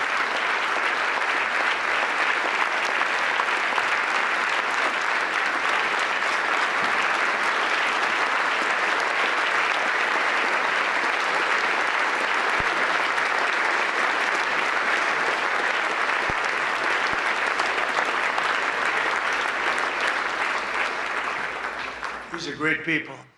So this evening we're picking up right where we left off, so let's have a little bit of fun, you know. I said, what do we do here? Is this supposed to be fun? Am I supposed to be serious? Am I supposed to be a comedian? So I guess you said maybe a little bit of everything. I know one thing, I could never have done the speech that I had ready just a short while. Oh, that was going to be a doozy. I was so psyched. I was going to rip people. And I don't know, just something changed. It's really for the better, but I just wouldn't want to do that. But we'll do a little ripping if you don't mind. But it is true. I said, how do we handle this? It's going to be a different kind of an evening, and it is. And in many ways, it's a more beautiful evening, actually. Everyone's looking really good tonight, and I know it was not easy finding shoes to go along with your bulletproof vests, which many people didn't want to wear because they'd rather die than look 20 pounds heavier. You know that, right? We have that a lot. They put one on me. I said, are you sure I'm not wearing this? No, you look exactly 20. They say, sir, it's about 21 pounds. They said, not good. But I want to thank the outgoing president of the White House Correspondents' Dinner, Association. Now, she won't admit it, and she should not admit it, but we sort of became friendly. You know, in times of stress, on occasion, you become friendly. I have a lot of respect for Ouija, and I tell you, we went through a little bit of a war together. It turned out pretty good.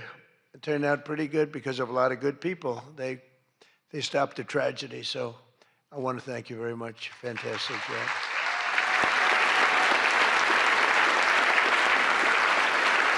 And Ouija worked extremely hard to ensure this dinner was rescheduled, and we want to just thank her family. I just met her parents, her children, her husband. What a perfect family. So it's really great. Thank you very much, all, for putting up with this, right? But let me also thank the incoming president of the Correspondents Association, Jackie Heinrich. She can be very tough as a reporter, I will tell you. She can be nasty. She looks so beautiful, but she can be so nasty. How could that happen? But she just got married to a very successful congressman, a very good congressman. I'd like to have a couple of more votes from it. That's okay. On occasion, he shows a little independence. We don't like that. But now he's a very professional guy, and he loves our country. But that's a big thing. I just see what takes place. We're talking about what takes place to be in the position that you're leaving and that Jackie's coming into. And it's a lot of work, a lot of friendships, a lot of talent. And so, Jackie, congratulations.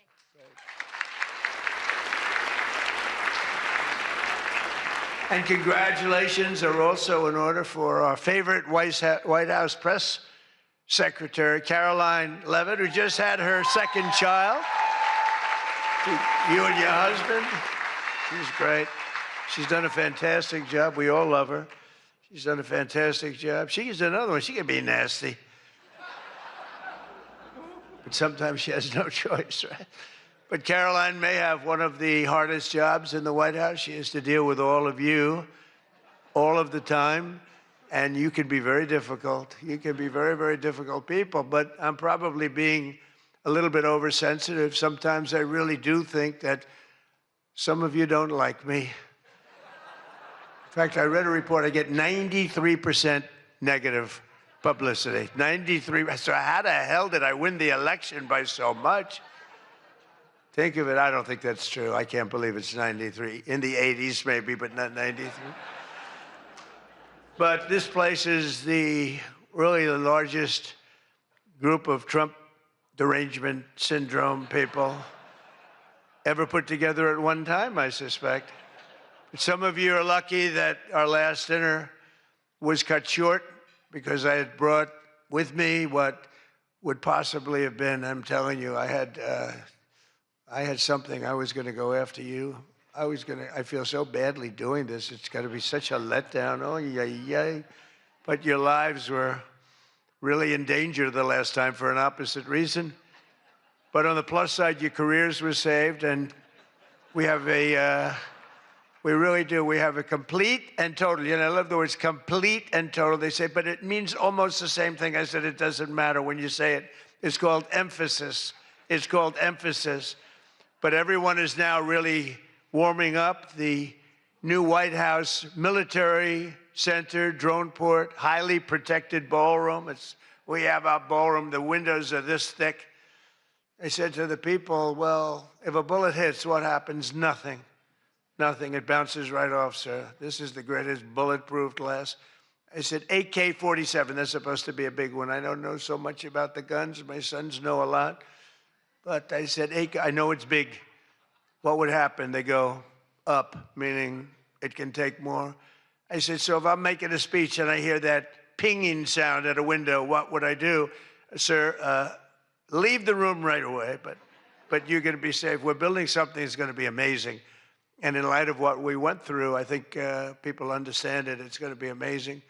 A phenomenal, one of the biggest drone ports anywhere in the world, right on the roof, right protecting the White House, not only the ballroom. And what's underneath, you know, is supposed to be a top military secret, what's underneath, but then you get sued as usual, and you have to reveal that you're building this unbelievable situation downstairs with room after room of very complex stuff. It was the military's dream to have it built. I wanted to have a ballroom because for 150 years they wanted it.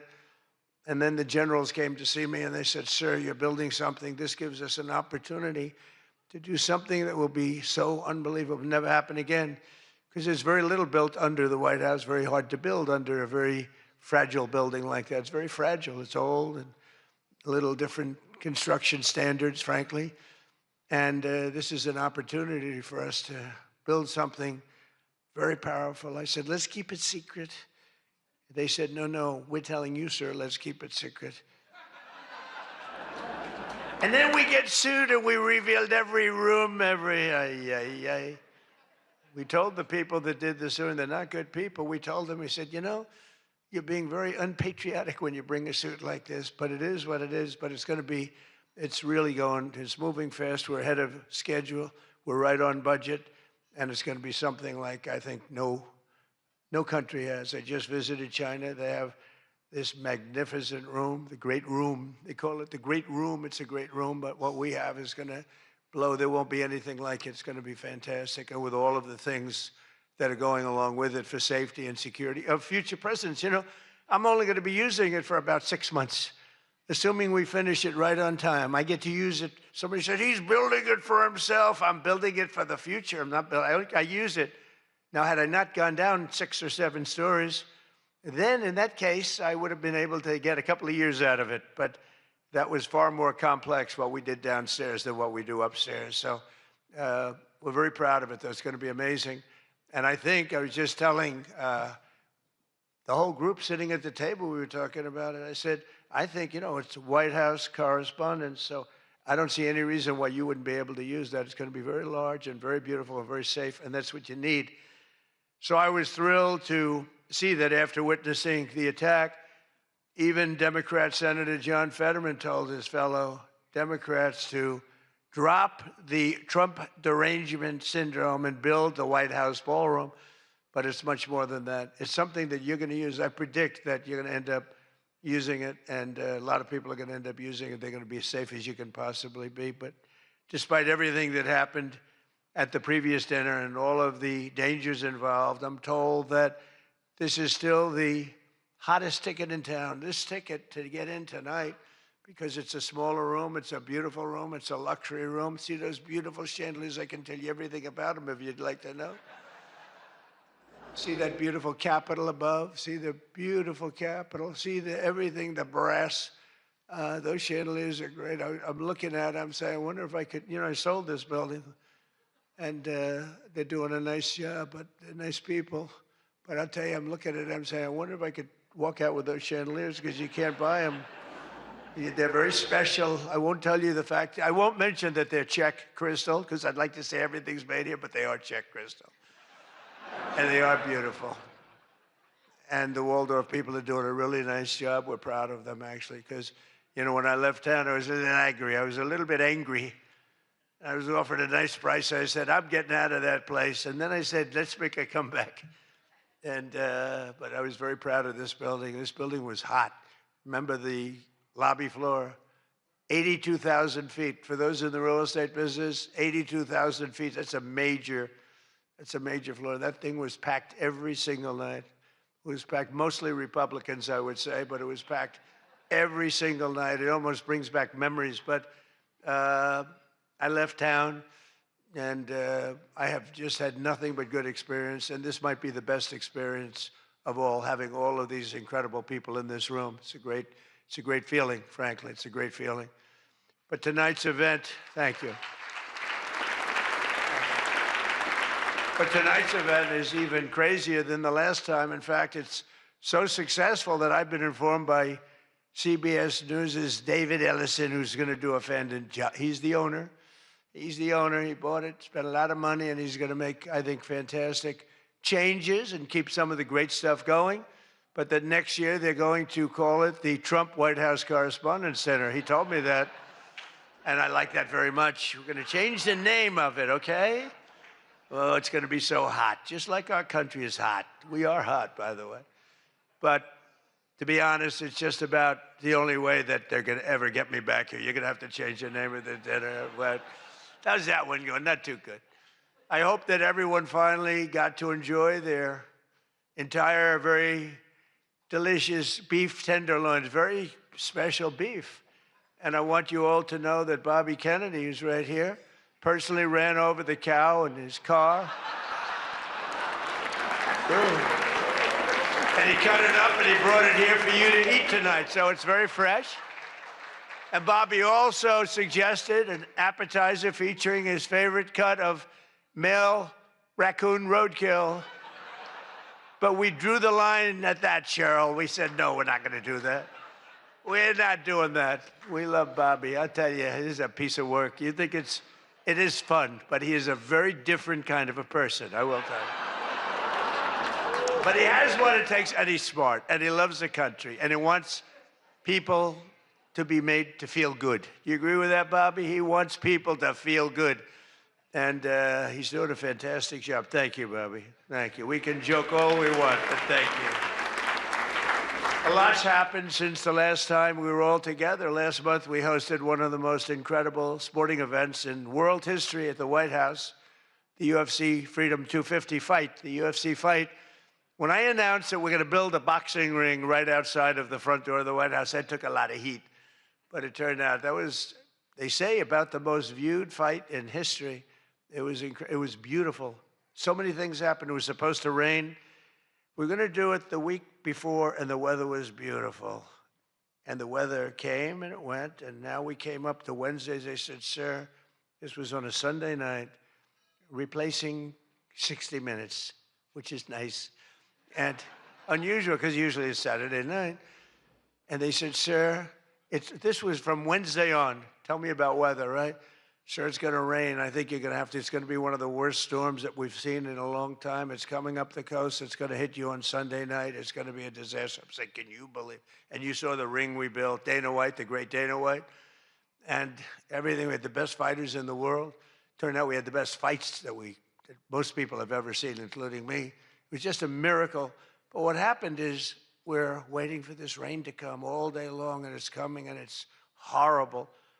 And it's 8 o'clock, and we say, I think it hasn't rained yet.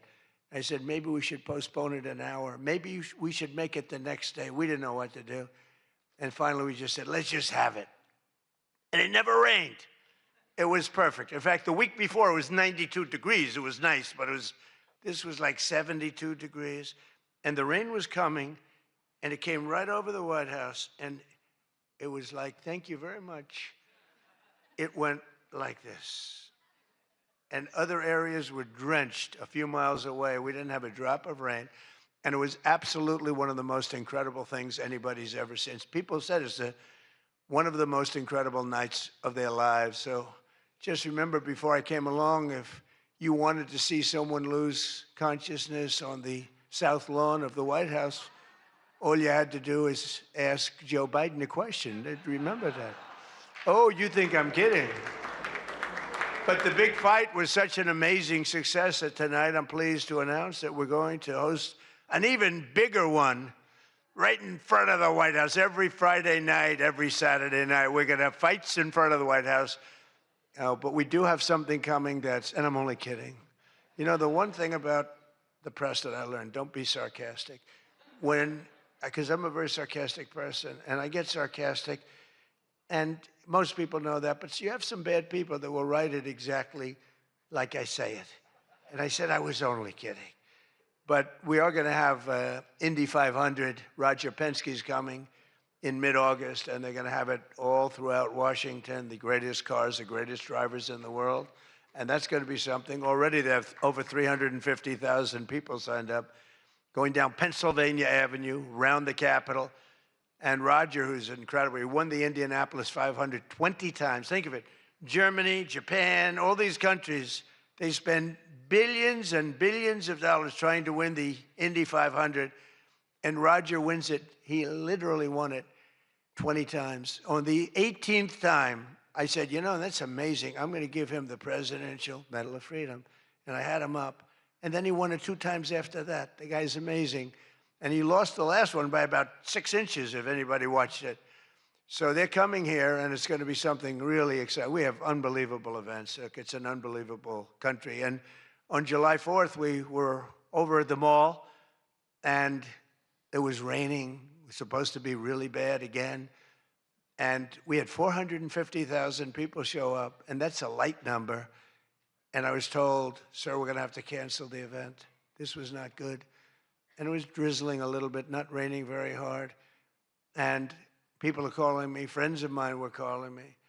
And I got a call from Brett Baer. Brett Baer said, it's not raining. I said, where are you? I'm standing at the mall, and I'm waiting to go in the White House. Then others called up. They said the same thing. And I said, you know, this is terrible. But there was lightning. Not big lightning, but you don't have to have big lightning.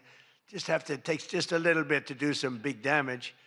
So they said, everybody must leave. 450,000 people were forced to leave, and they left. And then I said to myself, I said, let me call up and find out what the hell's going on. And I called up and I spoke to a brilliant young man. He said, don't worry about it, sir. We can do it in a couple of weeks. I said, you can't do it in a couple of weeks. This is the 250th birthday. In 2 weeks, what are we going to do? Say, let's go? We're going to have a redo? No. I said, I'll speak if I have to speak at 3 o'clock in the morning, 2 o'clock, 1 o'clock, I don't care. Call them all back. They're all gone. 450,000, and most of them were in cars or heading back to Texas, and it was sad. And we said the show must go on. Very much like here, we said the same term, right? The show, it's a great term. It's true in life. The show has to go on. The show must go on. And I said, the show must go on. I put it out on Truth. The show must go on. And we had probably, Peter, 150,000 people come back up higher. Maybe, thank you. Let's stand up, Peter. Tell them. More, right? It might have been more, but it was amazing. It was just an amazing crowd. And actually worked out better, a little like this. It worked out better than if we had done it at the normal 7 o'clock, 8 o'clock time. It was incredible. We started speaking at 11 o'clock in the evening, but tremendous numbers of people. Thousands and thousands came roaring back, and it was a great evening. And it was a celebration. And we didn't do it the following day, and we didn't do it 2 weeks later. We did it when we were supposed to do it. It was a fantastic celebration. But I can exclusively reveal to you this evening that for the heaviest of the heavyweights, we will have sloppy Chris Christie, one of the sloppiest human beings you'll ever meet, fighting, I would say, I could mention the governor of Chicago, but I'm going to mention instead Jerry Nadler. And they're fighting for a big piece of cheesecake, big fat piece of cheesecake. Who the hell wrote that line? But it is true. And then you have a Congresswoman, Alexandria Ocasio-Cortez, AOC plus 3. That's her 3 friends, right? AOC plus 3, and I watched her give that answer when she was over in Europe. It was not a good answer. If I ever gave that answer, I would be out of politics. Remember, you cannot have a 19-second wait time to answer really a quite simple question. But we'll then have a rematch against an extreme, simple question on a foreign policy from Munich Security Conference. It was a big security conference, and this was our first time up in terms of that. And we had a sort of little preview, and then Anderson Cooper is going to fight Lawrence O'Donnell. I'm not a fan of Lawrence O'Donnell. I like Anderson, actually, because he's covered me well for many years. Then he went bad as soon as I went for politics. But for years, he loved interviewing. I did so many interviews with him, and he was great. But, you know, he's got a little different persuasion than me in many ways, actually. And Lawrence O'Donnell, never liked him, never thought he had any talent. But he's still making a living, so I can't knock it. But we had a contest for who had the lowest ratings and the lowest IQ on television. And that was actually Don Lemon, I think. You know, when I said that he's the dumbest man on television, I said, you know, when you say some things, you never make a comeback. It's not like, oh, gee, hey, Don, let's have dinner some night. But I know what I'm saying. And then you have Bette Midler and Jane Fonda actually held a concert to protest the first UFC fight. They didn't want to see the fight. And very few people want. They held an event. Like 3 people showed up. And given the choice between seeing some of the really beat-up faces of the UFC, almost everyone chose the people in the UFC. It was between the 2 of them of the UFC. And what about Bruce Springsteen? What the hell happened to that guy? He looks like hell. I don't care what anyone says. I'm not supposed to say. I'm sure he doesn't like the way I look, but I don't look so bad. But at a recent concert, Bruce, all he did was talk politics. He ought to run for office. That'd be interesting. But all he talked about, he made 4 political speeches in his 3-hour show. The tour has been renamed Bored in the USA. And his new song was so bad that Chris Christie, who's like a fan, you know, he goes out and tells everybody how he hates Chris Christie. Keep that guy out of my... And I see Chris Christie there again, high-fiving Bruce Springsteen in the aisle. And Bruce Springsteen saw him and didn't even lift his hand up. And I just wanted, because I used to be friendly with Chris. Chris, when somebody doesn't like you, write them off. Forget it. You got billions of people in the world. You don't have to make a jerk out of yourself. But usually a comedian hosts this dinner. And I think we sort of changed it. Tonight we're going to have somebody who I think is really spectacular. But I've watched comedians get up for the dinner because I have been here actually quite a few times. People don't realize. And there's one time in particular when Barack Hussein Obama hosted it. Do you know who that is? And he hit me hard. But actually, he hit me with respect. I was sitting with Melania at a table, and you had Brooklyn Decker, supermodel, at a table right next to her. And I really always will like her. She's married to a great tennis player, Andy. And she was at the table, not at my table. And I have watched this clip thousands of times. They keep playing it because they think that was the evening I decided to run for president. It was not. In fact, I loved the evening. I looked at my wife. I said, can you believe it? All these people, that's all they're doing is talking about me. I love this dinner. It's true. And Obama was nice. You know, it's amazing how things work out. He actually showed a picture of the White House with a big Trump on top. Like I put a sign. And, you know, I'm sort of doing that when you think about it, right? I mean, he wasn't really wrong. But, no, he was respectful. He was good. But it had nothing to do. It had nothing to do. I just decided that I wanted to make America great again. This had nothing to do with that dinner. I've gotten so many... Yeah, I've gotten so many calls, and for years they've been saying, was that the moment you decided to run? Really, no. I left that night, and the press was there. A lot of the same people that I see, they said, did you have a good time? Unbelievable. And some thought I didn't have, but I did have. And I always remember, though, Brooklyn. She was so angry. She was much angrier than me. She was angry. She thought they were mocking me. And they really weren't. It was just one of those things. And I had a great time. But I left, and I sort of thought, I was there 3 or 4 times before that, but I sort of thought, wow, that dinner is really something special. And then I ran. I got elected. I thought the press treated me very, very unfairly. And I don't know. I think I made the right decision because you hate to go where maybe you're not wanted, but they did want me. They wanted me for ratings, and they wanted me for other reasons, but not for love. And I said, you know, I'm not going to go. First time that ever happened, I think. Was that the first time? Just about. Presidents always came. And I didn't go for 4 years because I got treated terribly by the press. In my opinion, unfairly. I know unfairly because I know the facts, but I got treated unfairly. I didn't go. And this year, I was called by your president and your chairman and all of the people, and they said, we'd like to do it. And I said, you know what? With time goes by, time passes, and you sort of look at life a little bit differently. I said, let's do it. And I didn't know it was going to turn out the way it did. It turned out to be the biggest event in the history of your day. That was by far the biggest, right? For all the wrong reasons.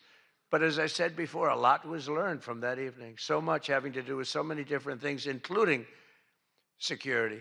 But it's an honor to do it. This is my first. I mean, I've been to it numerous times, but as president, I haven't been here. And I'm glad. And they said, would you do it next year? I said, I will be back next year. Now, if you get really, really nasty, maybe not. I don't know. But we're going to be back next year.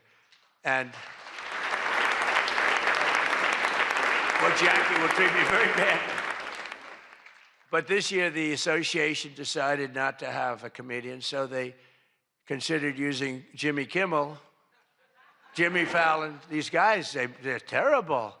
They're terrible. Stephen Colbert. These are people without talent. They get a lot. They have talent. You know who has talent? Their agent, getting them the money they get. They have no talent. But they are not comedians. They're not funny people. They're angry people. They're sick people. But the association really put on a big show, and they have somebody very special. I look forward to seeing him. And so they thought about going with a professional clown for entertainment, but Adam Shifty Schiff was not available. You know, he's known, I called him, I hate some people, you know, I shouldn't say this, I'm not supposed to hate, I'm supposed to love everybody. But he's a terrible person, he's a liar. And I called him Watermelon Head because he has the largest head I've ever seen with the smallest neck, pencil neck. How does that big, fat, ugly head stand on a little pencil neck? And then I'm told that even Rosie O'Donnell reached out from Ireland. She really wanted to be here in order to honor me. She loves me very much, and she was desperate to come back to the United States and pay her respect to Donald J. Trump. But that didn't work out, unfortunately, because nobody wanted her to come back. But she's one of the greatest sufferers of Trump derangement syndrome. She's a sick young woman, sick older woman, I guess now I have to say. So instead, we're honored to have, for entertainment, the very talented mentalist, Oz Perlman. And everybody, they said, are you going to stay? I said, yeah, I'll stay. I mean, I think I'll stay. What the hell else am I going to do? I've got Iran, I've got this, I've got that, which is all going extremely well. Don't believe the fake news. You know, it's the only thing we were talking before, I said, so we've hit Iran very hard. Their Navy is gone. Their Air Force is gone. 250 jets, no longer. 159 boats, good boats. In fact, I said, why the hell didn't we keep them? We could have used them. But 159, but all at the bottom of the sea. They have no radar. They have very few drones left, despite what you see. And every once in a while, they're going to set some things up, but they don't have much left. And by the way, they are talking to us right now. They'd love to make a deal. I don't think they're ready to. I don't think it's time yet, but I'm willing to listen. But they cannot have a nuclear weapon. We don't want to see Washington, D.C., or any of our cities, or Israel, or frankly, the Middle East, destroyed with a nuclear weapon, because I know the power of nuclear weapons. I see it. I get to see it. We're not going to let that happen. So this is all about, we will not let them have a nuclear weapon. And they would use it. They would use it if they had it. But Oz, I do have one question about what happened that time, because he was there. How the hell did you not see that coming? He sees everything. He sees everything. He's telling me about your grandmother and your this. Why the hell didn't you? We got to ask him that question when he gets up here. Why didn't he see that coming? But of course, this evening, it's really all about the fake news media and your handling of prizes, and writing and producing and performing made-up stories like the Academy Awards. You know, Academy Awards used to be the epitome of ratings. Outside of the Super Bowl, it got the second most ratings. Now it's down in the dumps. Nobody wants to watch it anymore because they took on Trump. They hit me all night long. They hit me. The winner is so-and-so. I want to talk about Donald Trump. I hate this man. Nobody wants to hear this stuff. Right, Peter? Nobody wants to hear. You ever see the ratings? They used to have 48 million people. Now they have 2 people watching. But they'll learn their lesson. But I want to personally congratulate CNN's Caitlin Collins on receiving her award. It was all about me. It's a fake. She shouldn't get the award. It was a fake. But I didn't mind. I said, Caitlin, congratulations.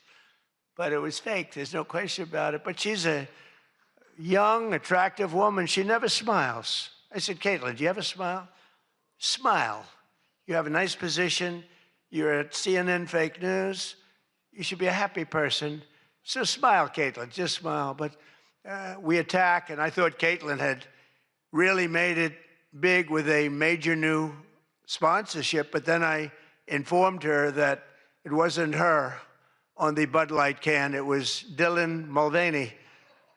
And Dylan Mulvaney cost Bud Light $35 billion in market cap. That was the worst commercial ever made, by the way, for those few people that want to hear that. Most people don't care, but I would. I wouldn't want to hire Dylan anytime soon. Think of it, they hired Dylan Mulvaney, and their market cap has gone down by $35 billion. Who wrote that commercial? And then you have writer Josh Dorsey. He also received, he's been killing me for years. No, he's been, and yet tonight he shakes my hand, he hugs me, everything nice. He kills me. Josh is amazing. He writes more stories than any human being. There's nobody that writes more than Josh. He'll write 4 stories about me a day, all different subjects. I mean, I had the other day 3 stories and one on the, he was upset about this. 1 was on page 7, 3 were on page 1. They were all written by Josh. But he's hit the big time, and he's a workhorse, and yet he's almost unhireable. You know, he's just one of these guys. Wall Street Journal's lucky to have him, but you really, it's unbelievable. He's almost unhireable. CNN is also here. And I'm very disappointed they didn't bring Fake Tapper because he's had a rough couple of years, Fake has. You know, he calls me up every once in a while. If I pick it up, I pick up my phone. I used to go to this young lady. I'd say, any calls from the press? No, sir. I said, oh, now I'm the president of the United States, right? I'd say to Stephen Chung, is Stephen here someplace? Where's Stephen? He's one of the toughest human beings I've ever met. Don't ever wrestle Stephen. You'll be in big trouble. But I say, Stephen, let me ask you, did the press call? No, sir. You know, when I was a developer, I'd get a call every half an hour. For whatever reason, I always got disproportionate press. So I said, Stephen, nobody called? No, sir. 2 hours later, I say, hi, Steve, how are we doing? Everything good? Anybody call? No, sir, no press calls. I say, I'm president. Nope, they never call. So this went on for about a week. I'd say, Caroline, did the press call? No, sir, no calls. I said, nothing. It's over a week. I haven't received a call. So I said, you know what I'll do? I'm going to give the press my phone number. That was the stupidest thing I ever did. I'm getting a call every 3.7 minutes. Stephen, I don't know where the hell you've been, but the press calls, I'm getting calls, ring, ring. I was with somebody today. They said, I've never heard a phone ring as much as it's fresh. Now, I look at the thing and usually just delete, delete, delete. Every once in a while, it'll be one of the people in this room that I like, and I'll pick it up. Like this one right here calls me on occasion, right? She'll call me and she says, hello, sir. How are you? We want to talk about some horrible subject, like a horrible, depressing subject. I say, Jackie, I don't want to talk about it. Congratulations, however, on your new marriage. But I don't want to talk about it. But it's true. And people call me now. And so for weeks I go, no calls. And I learned then that both of them, they feel that I'm doing a great job and they feel I'm above it all. And that no person, hundreds of people call no person, is good enough to talk to Trump. And so we don't even bother telling you. That's not the way it works, Caroline. You have to let me know because sometimes I do like to speak to the press. But now I have the best system I've ever had. It rings, and just so you understand, you're much better at putting your name. Because if there's no name, I just can't do that. You know, I pick up every once in a while. Hello, I'm from Reno, Nevada. We're a startup paper. We're calling it the Reno Express. I said, do you believe I'm the president of the United States? Mr. President, could I have your views on Iran? And I just hang up. No, I get the craziest calls. I mean, some of them, my wife said, I can't believe you do this. This is a hell of a way to live. But sometimes they get calls from very important. Sometimes I can straighten out stories that are going to be fake, and I can make them from a fake story to a good story. I always find that when you don't speak to the press, you always get a bad story. When you do speak to the press, you have a shot at getting a good story. Oh, look. No, look, if I were a reporter, and let's say I'm a big reporter, I work for the failing New York Times, or I work for, well, I don't know, do they ever come to these dinners? Didn't they cancel out a long time ago? Big mistake. They should be here. But I get a call. I've always found that, you know, speaking to them, you just do better. You do better. When you can, when you have the time, you speak to the reporter, you treat the reporter with respect. Sometimes now there are reporters where it doesn't matter. You can be so nice to them, it doesn't matter. You get treated unfairly. But you have a lot of great reporters where when you speak to them, you can get your point across, and that's a good thing. But some people say that Jake Tapper is a great investigative reporter in D.C., and that's why after moderating our debate, It only took him 1 year to break the story that Joe Biden might possibly have suffered from cognitive decline. It took him 1 year. He wrote a book about how great he was mentally, not too good. And I don't like Biden because Biden was very unfair to a lot of people. But Jill Biden insists that Joe would have beaten me in 2024, even though he was way down. She said he was way behind in the polls because he was seriously ahead. She felt he was going to win because he was seriously ahead on deceased voters.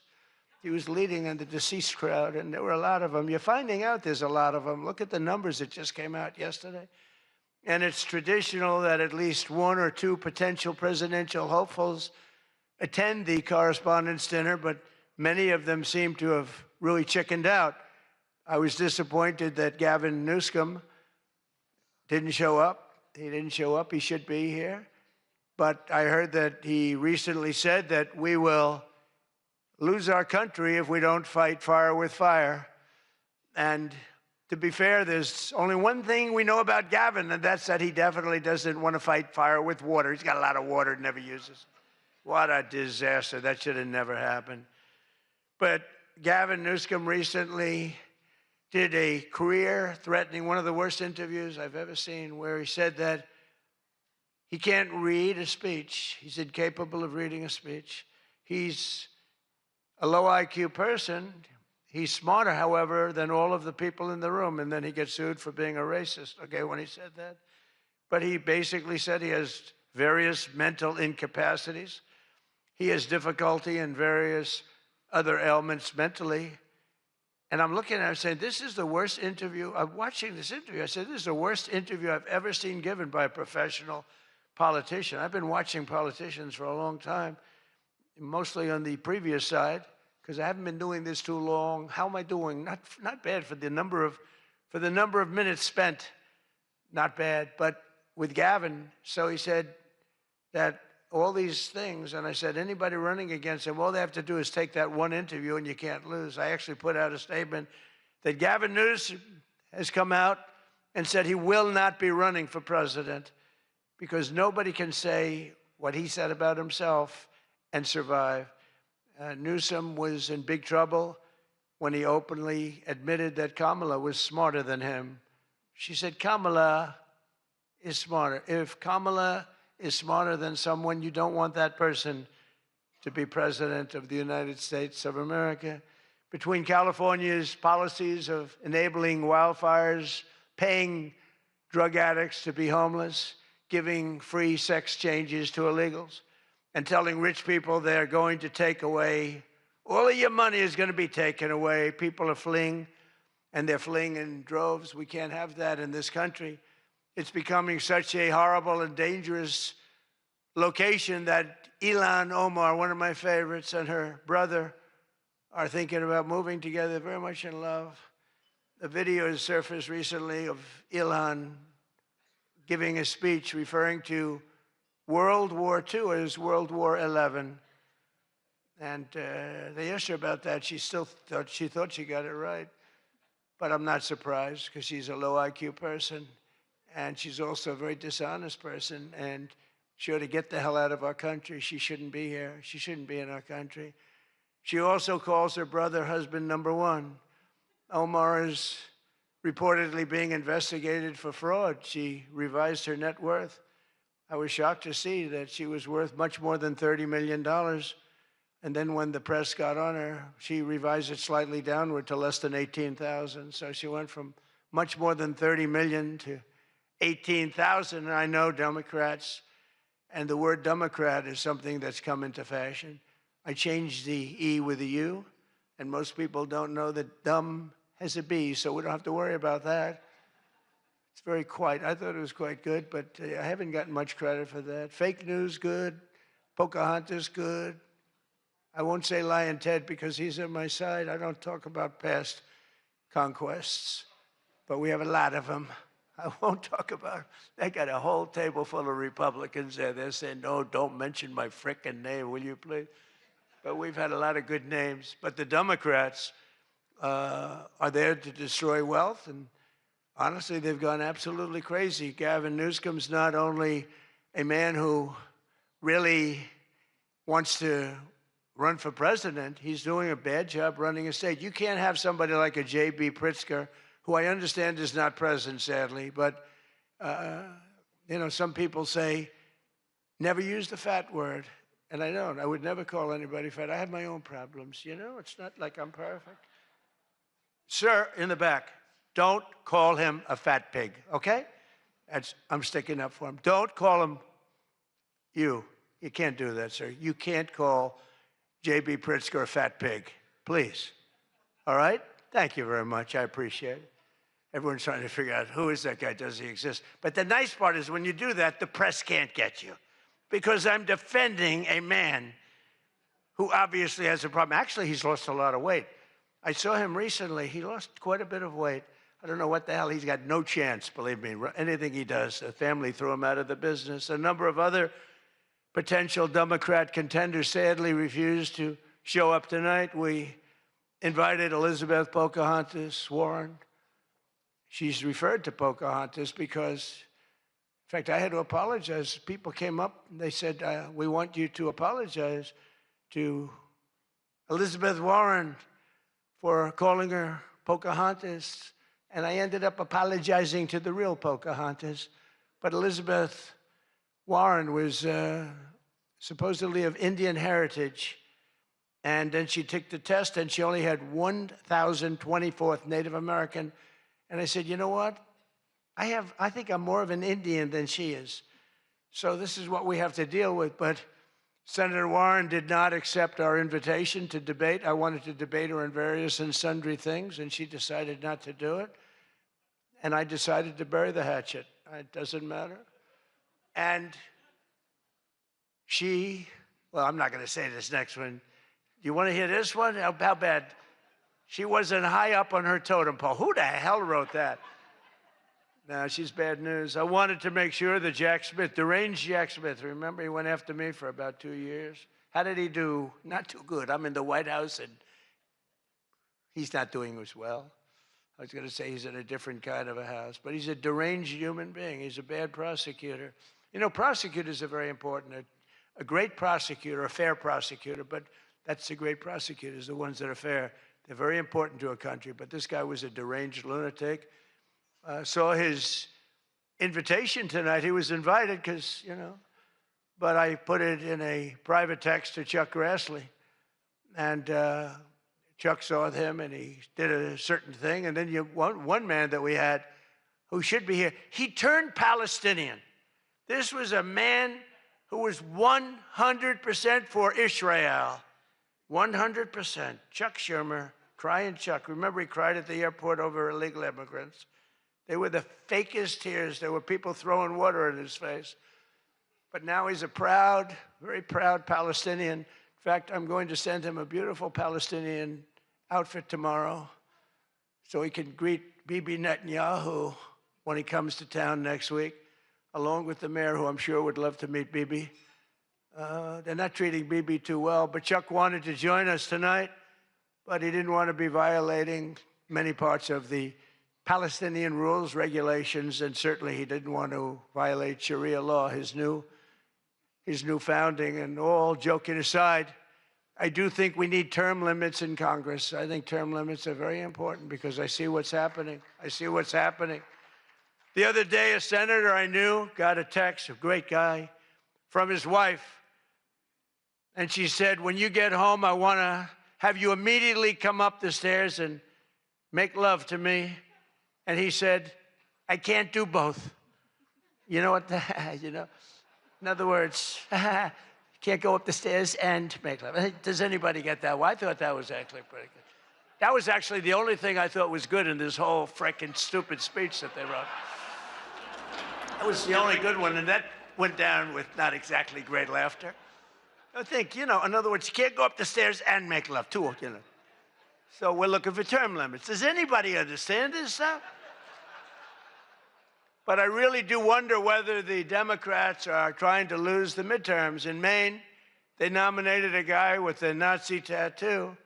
But don't worry, Democrats. Word is that Plattner's replacement, he throws bottles at women. This guy throws bottles. This guy's another lunatic, by the way. Although I think Plattner might have done surprisingly well, because we're in the age of Trump. Call it what you want. People can do well today. Plattner, I don't know. But, you know, people don't have the guts to stick it out, but it looked like he was guilty of a lot of stuff. He certainly didn't defend himself very well. In Texas, the Democrats are running a candidate named James Telefrico, who hates guns, hates oil, hates sex, hates women, and who said he is, quote, a Christian who hates Christianity. Other than that, I think his platform is quite good. And that means that he's not going to do very well against Ken Paxton, who hopefully in Texas is going to win. But Telefrico, he's Alfred. You know what he looks like to me? Alfred E. Newman. Do you remember Alfred E. Newman, Mad Magazine? I said, that guy is Alfred E. Newman. Can't imagine he'd win. Well, I have all of the press here in one place. I have to say that we're having an amazing load of accomplishments that the media never talks about. For example, under my administration, a once feared and powerful regime that relentlessly attacked America has finally been toppled. Their former leaders have been removed, and they're now being run by a gay dictator facing internal divisions. But I, for one, wish Barry Weiss all the best at CBS News. She's a wonderful woman. Most of the press lives here in Washington, D.C., and you should be thankful for me for what my administration and I have done to make our nation's capital, which was one of the most dangerous and unsafe cities anywhere in the world, one of the safest cities in the United States. Crime is down 88%, and our capital is shining again with 62 monuments, statues, water fountains looking more beautiful. The graffiti's all gone. The tents are all moved out of the parks. The fences are all done. Our capital looks like it's really in good shape. And people coming here, people in the White House, they work in the White House, they all say, young women, young guys walk up, they say, thank you, sir. 2 years ago, we lived in a dangerous city. We lived in a city where 150 people were killed a year. And now we have almost a crime-free city. Our National Guard has done an incredible job, and we've removed over 5,000 career criminals. You know, we removed, there's one stat, I think it's a great stat. It's to me, it's fantastic. 2% of the people create 91% of the crime. That's something you can fix, and we fix it. We moved out over 5,000 career criminals out of Washington, D.C., and we have the greatest capital in the world. Again, it's beautiful, it's thriving, the restaurants are thriving. You couldn't get into a restaurant because they didn't have, all the restaurants were closing. And if you even got in, you felt unsafe. People were getting into Ubers and they were being attacked when they were in an Uber. It's not happening anymore. We have tough, smart people, and they have done a fantastic job. Washington, D.C. is safe again. You can't get into a restaurant. The restaurants are opening up. They're opening up all over the city. They can't get, it's the exact opposite. They can't get space. But mostly I've given up on you and the media so that now I just gave up on you and I'm #1 on TikTok. Did you see that I'm #1, Stephen? Is that true? I'm #1 on TikTok. So how could they be so bad? 520, think of this, 425 billion views. Can you believe that, Peter? I mean, let's go, Peter. I gave up on you people. I gave up on traditional press. And it obviously worked because we did win in a landslide. I mean, somebody's got to be saying something good about me. But TikTok, good old TikTok, and I was able to get it sold to a group of very wealthy people, mostly Americans. I was told President Xi, who's a man that I get along with very well, he was a hard no for the sale of TikTok. They all said he's a hard no. I said, well, let's call it, put your group together. They put it together, billions, hundreds of billions of dollars. I called up President Xi. I said, President, look. These are American people. They're wonderful people. In fact, one of them happens to own CBS, actually. I mentioned his name. I said, these are wonderful people, and it'll be a good thing. Does it mean anything, President? It's nothing. It's nothing. They love your country. We'd love to see you approve the deal. And he goes, all right. That was it. It was done. And we sold TikTok. And he's a friend of mine. And he's not contributing to problems like other people contribute to problems. So we get along. but we made the deal. But #1 on TikTok is Trump, and that's probably why we won. But for all of the trouble that you give me a lot of trouble, a lot of heartache. I hope all of you know that I believe in the free press more than anyone in this room does. Maybe not quite. But that's why I'm proud to be the most open and transparent president in history. They called me that. You know who calls me that? Caroline. That's about it. So would anybody else call me that? I think Peter would call me that.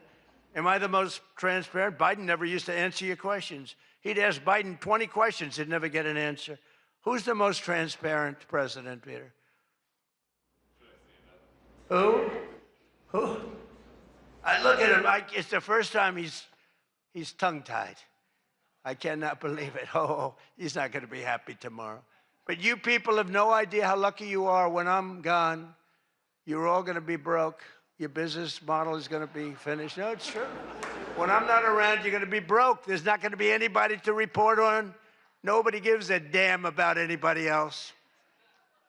The New York Times the other day had 5 stories about me. You know, before I got into politics, in my whole life, I had 7 front-page stories. This is years of success. I think 6 were good, 1 was bad. I had 5 stories, 7, 5 good. Yeah, I had a total of 7 stories on the front page of the New York Times. That's not bad. Now I average about 3 or 4 a day, all different topics, all bad, everything bad. But here we are. I mean, here we are. In fact, when I'm finished, I'm going right back to the Oval Office, so I have to be doing okay. But we are all doing good together. That's why tonight, to show just how much I care about the press, and I want to save your ratings, I'm pleased to announce my intention to, and this is somewhat of a scoop, my intention to run for a 4th term as President of the United States. I will be doing that. I will be having an official, in fact, I think I have,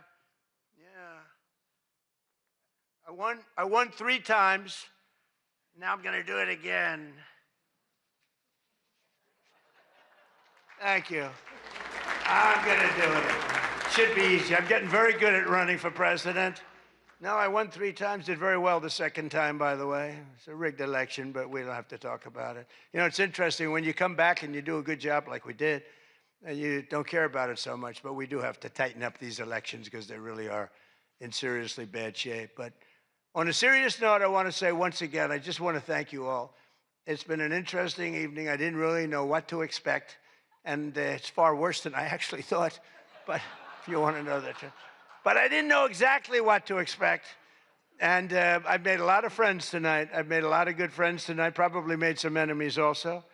But it's been an experience that is something that we've all shared together, because we're all in this room tonight because most of us went through a period of trauma from just a short while ago. And, you know, some people said they wanted to come, but they were afraid to come, and you people weren't afraid to come. There were a lot of people that said, Jackie, they don't really, you know, they didn't have the courage to come. And we don't want that to happen. And I'm sure it's not going to happen. We're going to do things. Again, I want to thank our law enforcement, keeps us safe. All law enforcement. We have the greatest people on earth. You know, we had, 2 years ago, we had the worst record of recruitment in, as an example, the military, Army, Navy, Air Force, Marines, the Coast Guard, Space Force. I love Space Force. Look at all that shooting we're able to do from space. That was my baby. But all of the branches of, you couldn't get people to join. This was 2 years ago. And last week, you probably saw, some of you wrote the story, we have the single best recruiting of people into our armed forces than we have ever had in the history of our country. They are brimming over with great people. And that's a big statement. And that also goes for the police departments, where they were having a tremendous problem recruiting. You can't get into a police department now. If you're looking for a job, it's very tough. And that also includes our great fire departments, because people forget about them. They're unbelievable, the job they do. So I just want to thank you. Look, we're on the cusp of something big, and I call it, and this, I'm being very serious when I say this, that this is the golden age of America. We have $19.2 trillion being spent in our country. A record was China. I think it was 10 years ago, $3 trillion. Trillion is a lot. 4 years, they went less than $1 trillion under Biden, and we have $19.2 trillion, and this is a period of actually 13 months, not even current, because we're here a little bit longer than that, but that was as of reporting dates. $19.2 trillion is being spent. Factories are coming. Toyota just announced they're going to be building the biggest car plant in the world. They're leaving Mexico. They're coming here. Tariffs did that. Tariffs did that. And maybe November 5th did that too, the election. But our country is doing things that nobody's ever seen before. And it is true. We were, and you've heard me say this, we were a dead country 2 years ago. Other leaders would see me and they'd say, it's a miracle. President Xi told me that a few weeks ago in China, and he's coming here on September, I think, 24th, coming in September, the end of September, going to be exciting. But he said the same thing. The King of Saudi Arabia said it. Everyone said almost the same words. We thought you were a dead country. We never thought you had a chance. You were never going to make it back. And in a period of 1 year, you made it the hottest country anywhere in the world. We all did that together. It's not me. We all did it together. And we do. We have the hottest country anywhere in the world, and we're going to keep it going. And I just want to say, this is a room, I have tremendous respect for the people in this room. Sometimes I don't feel you treat me fair, or maybe you do. I don't know. I don't feel that, but sometimes you treat me very fairly. And I have a lot of respect for your profession. Your profession's amazing. And I just want to thank you for having me, and it's been fun, and I've met a lot of great people. And, you know, I used an expression, I've used it right from the beginning. I did this for one reason, to make America great again, and that's what's happening right before your very eyes. We have made America great again, and it's going to get a lot greater. So thank you all very much. It's an honor to be with you. Thank you. Thank you very much.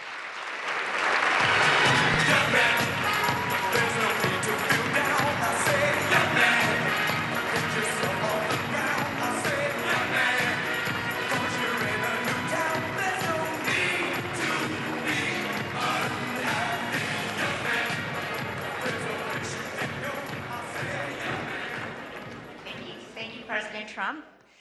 People asked me for several months, how long is he going to speak? And I said, you're White House correspondents. So you should know, and thank you, President Trump.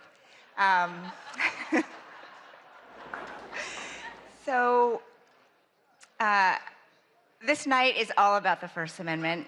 And tonight it was on full display.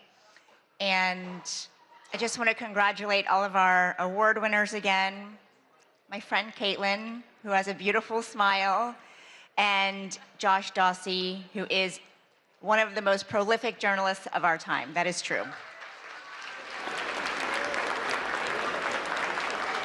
Okay, now we're finally going to answer a question people have been asking since I announced he was coming to the dinner back in February.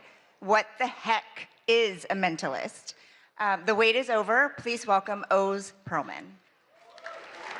Give it up for mentalist, Oz Perlman. The mentalist on people's minds is Oz Perlman. How did you get that? Who are you thinking of at this very moment in time? Who are you going to talk to this week? Vince. Vince? Yes.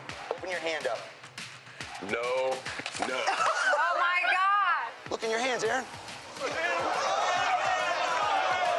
Albert Einstein. Okay, that I can't even host a show anymore. That's the craziest shit I've ever seen in my life. Who is she? Oprah Winfrey. Say hello to Miss Oprah. Whoa. Winfrey! Oh my God!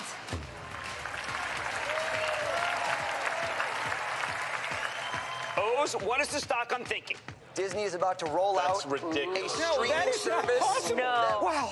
Wow. If there's something freaky in here, I'm better heck out of here. There better be. I'm out. How the fuck are you doing that? You're at the top of your game, dude. Barack Obama's who just thought of it. Get the fuck out of here. How is that possible? Mind blown again. I know we're on TV, but this is crazy. Sarah. I'm done. I'm done. That is nuts! Oh my God. Oz, you're amazing. Oh my God. fakes to Jamar, throws to Tanner. That's literally insane. It's like shattered my worldview. I have to rethink how I think about everything. Please welcome to the stage, O's Pearlman.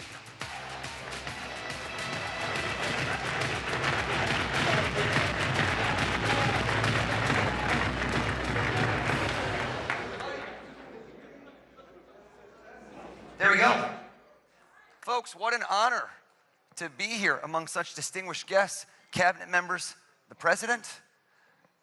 He made an announcement, I just heard, that he will be attending next year's event. I thought he was going to be speaking until next year, actually. I'm kidding. I'm kidding.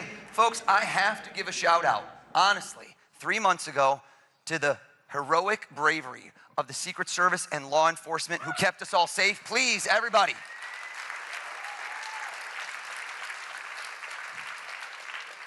I felt truly blessed that day to go home and be able to kiss all my kids, and yet cursed that every single day since, everybody I meet, including now the President of the United States, goes, if you're such a good mentalist, why didn't you see that coming? Everyone in here, your words that you broadcast and speak influence minds all around the globe. So all of you, hold up your left hand and picture a globe in your left hand. Good, good. So that's going to be your other left hand. That guy is wasted right now. Secret Service, code yellow, cut him. No, I'm kidding. That was not. I just saved your life. Everyone, imagine at this moment, you spin that globe and you stop anywhere random. Bam, go for it. Follow me with the mic, follow me with the mic. Let's go over to somebody. Let's go to this gentleman whose body language is saying so desperately, not me, not me. Everyone thinks it's fake. I watch this on TV. I think it's fake. Sir, have we ever, right over here, have we ever spoken a word in our life? Red bow tie, aggressive play. No. Okay. What is your name? Steve. Steve, hold up. They love you, Steve. Steve, did you just spin a globe and go to a random place? Yes. Hear me out, folks. In a few months, Steve will forget the random place because there's no meaning. But no, listen to me. And then a year from now, you'll say, who was the guy we saw last year? I cannot have you forgetting me by next year. I'm going to be the show you talk about for years to come. So everyone, I don't want a random place. Everybody, give it another spin. Follow me. Everyone, give it another spin. I want eyes to light up. I want butterflies in your stomach. Everybody stop on one spot, and I want to see a big smile. I want to see excitement in your eyes. That guy just winked at me. I don't know why. Follow me with the mic. Right over here, this gentleman with a perfect head of hair. They're going to hold the mic. They're going to help you out. Tell us your first name. First name is David. David, stand up, please. Give him a hand for helping me out. Give him a hand.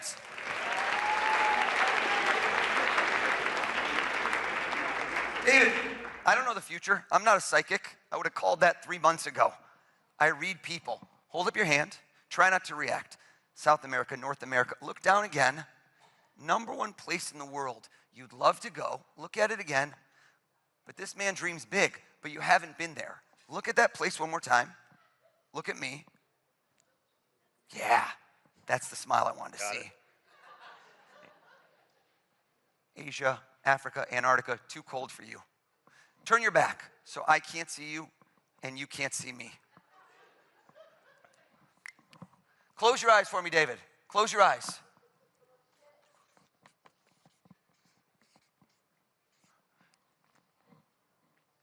David, was there any hesitation in your mind? Were you on the fence? Look, the shift in the posture, the weight on the right foot.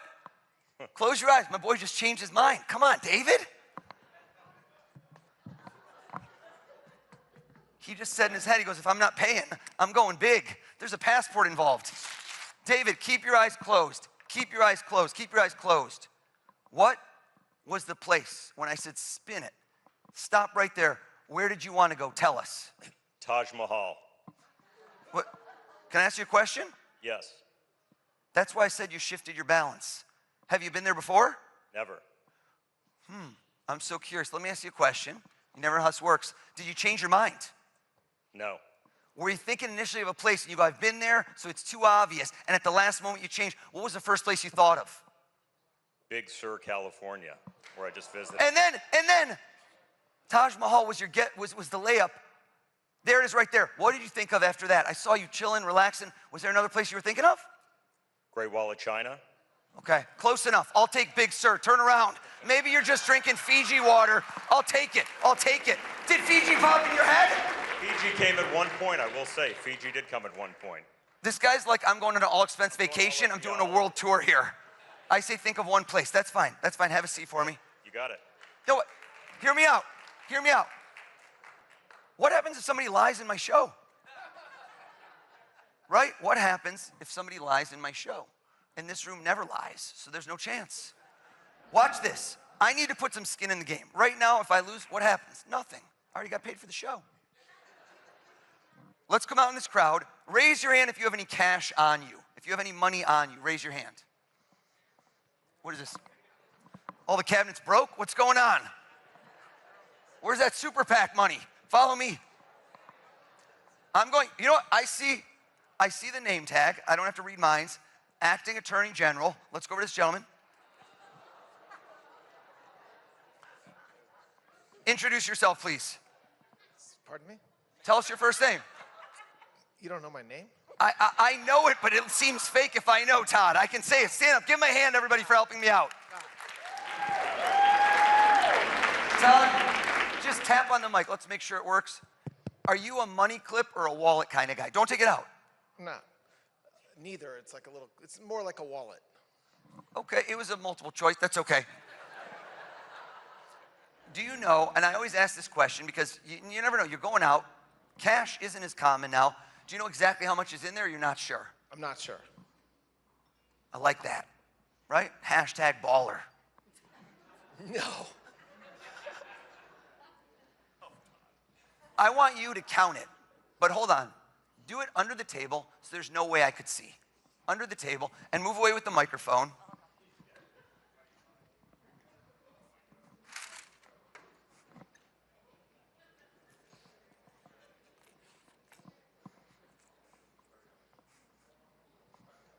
I picked the right guy.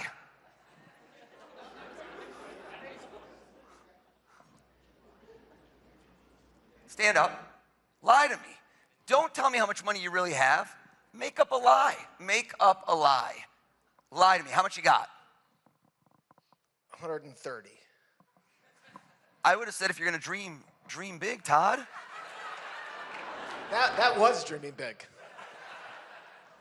Folks, I notice patterns. And I can't explain why, and this is not a stereotype, but when I do this with men versus women, they lie differently, and I don't know why that is. It's not a gender stereotype, but for some odd reason, statistical analysis, women will prefer to use a number smaller than the amount they actually have on them. I don't know why. Men like to lie by saying things are bigger.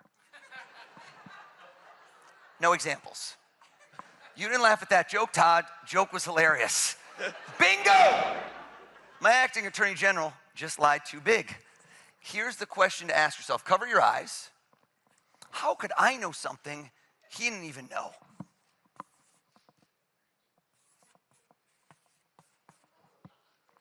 I'm going to show you over here. I'm going to show the president. President's still admiring the Czech crystal, I'm noticing. Those are beautiful chandeliers, sir. Open your eyes. How much you got, Todd? $85. $85, everybody!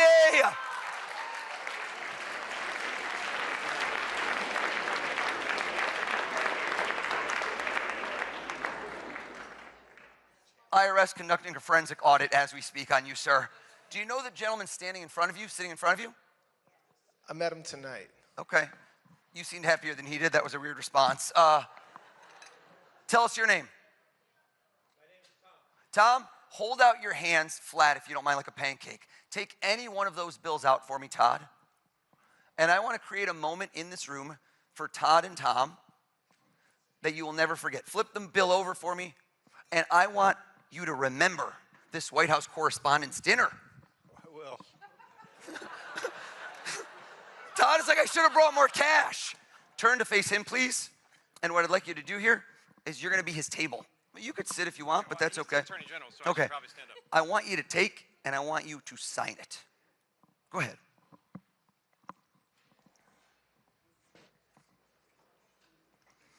and then hold it up so everyone can see the federal offense you have just committed. He just clearly lost the Senate confirmation hearings on camera. I'm teasing you, Todd. Todd, did you sign that bill? I did. I don't know what you're smiling over here, Tom. You're an accessory to the crime, sir. Okay. This is the acting attorney general. I want you to take that bad boy, fold it in half, please. Fold it again, and I want you to recount the moments that just happened under oath in court. Did you touch that bill, Todd? Yes. Did Tom touch the bill? Yes. Did anyone else ever touch that bill, sir? I'm sure someone else did, but not tonight. Okay, well, statute of limitations. I want to make sure nobody ever wants to touch it in the future. Fold it in half, fold it again. Sit on it.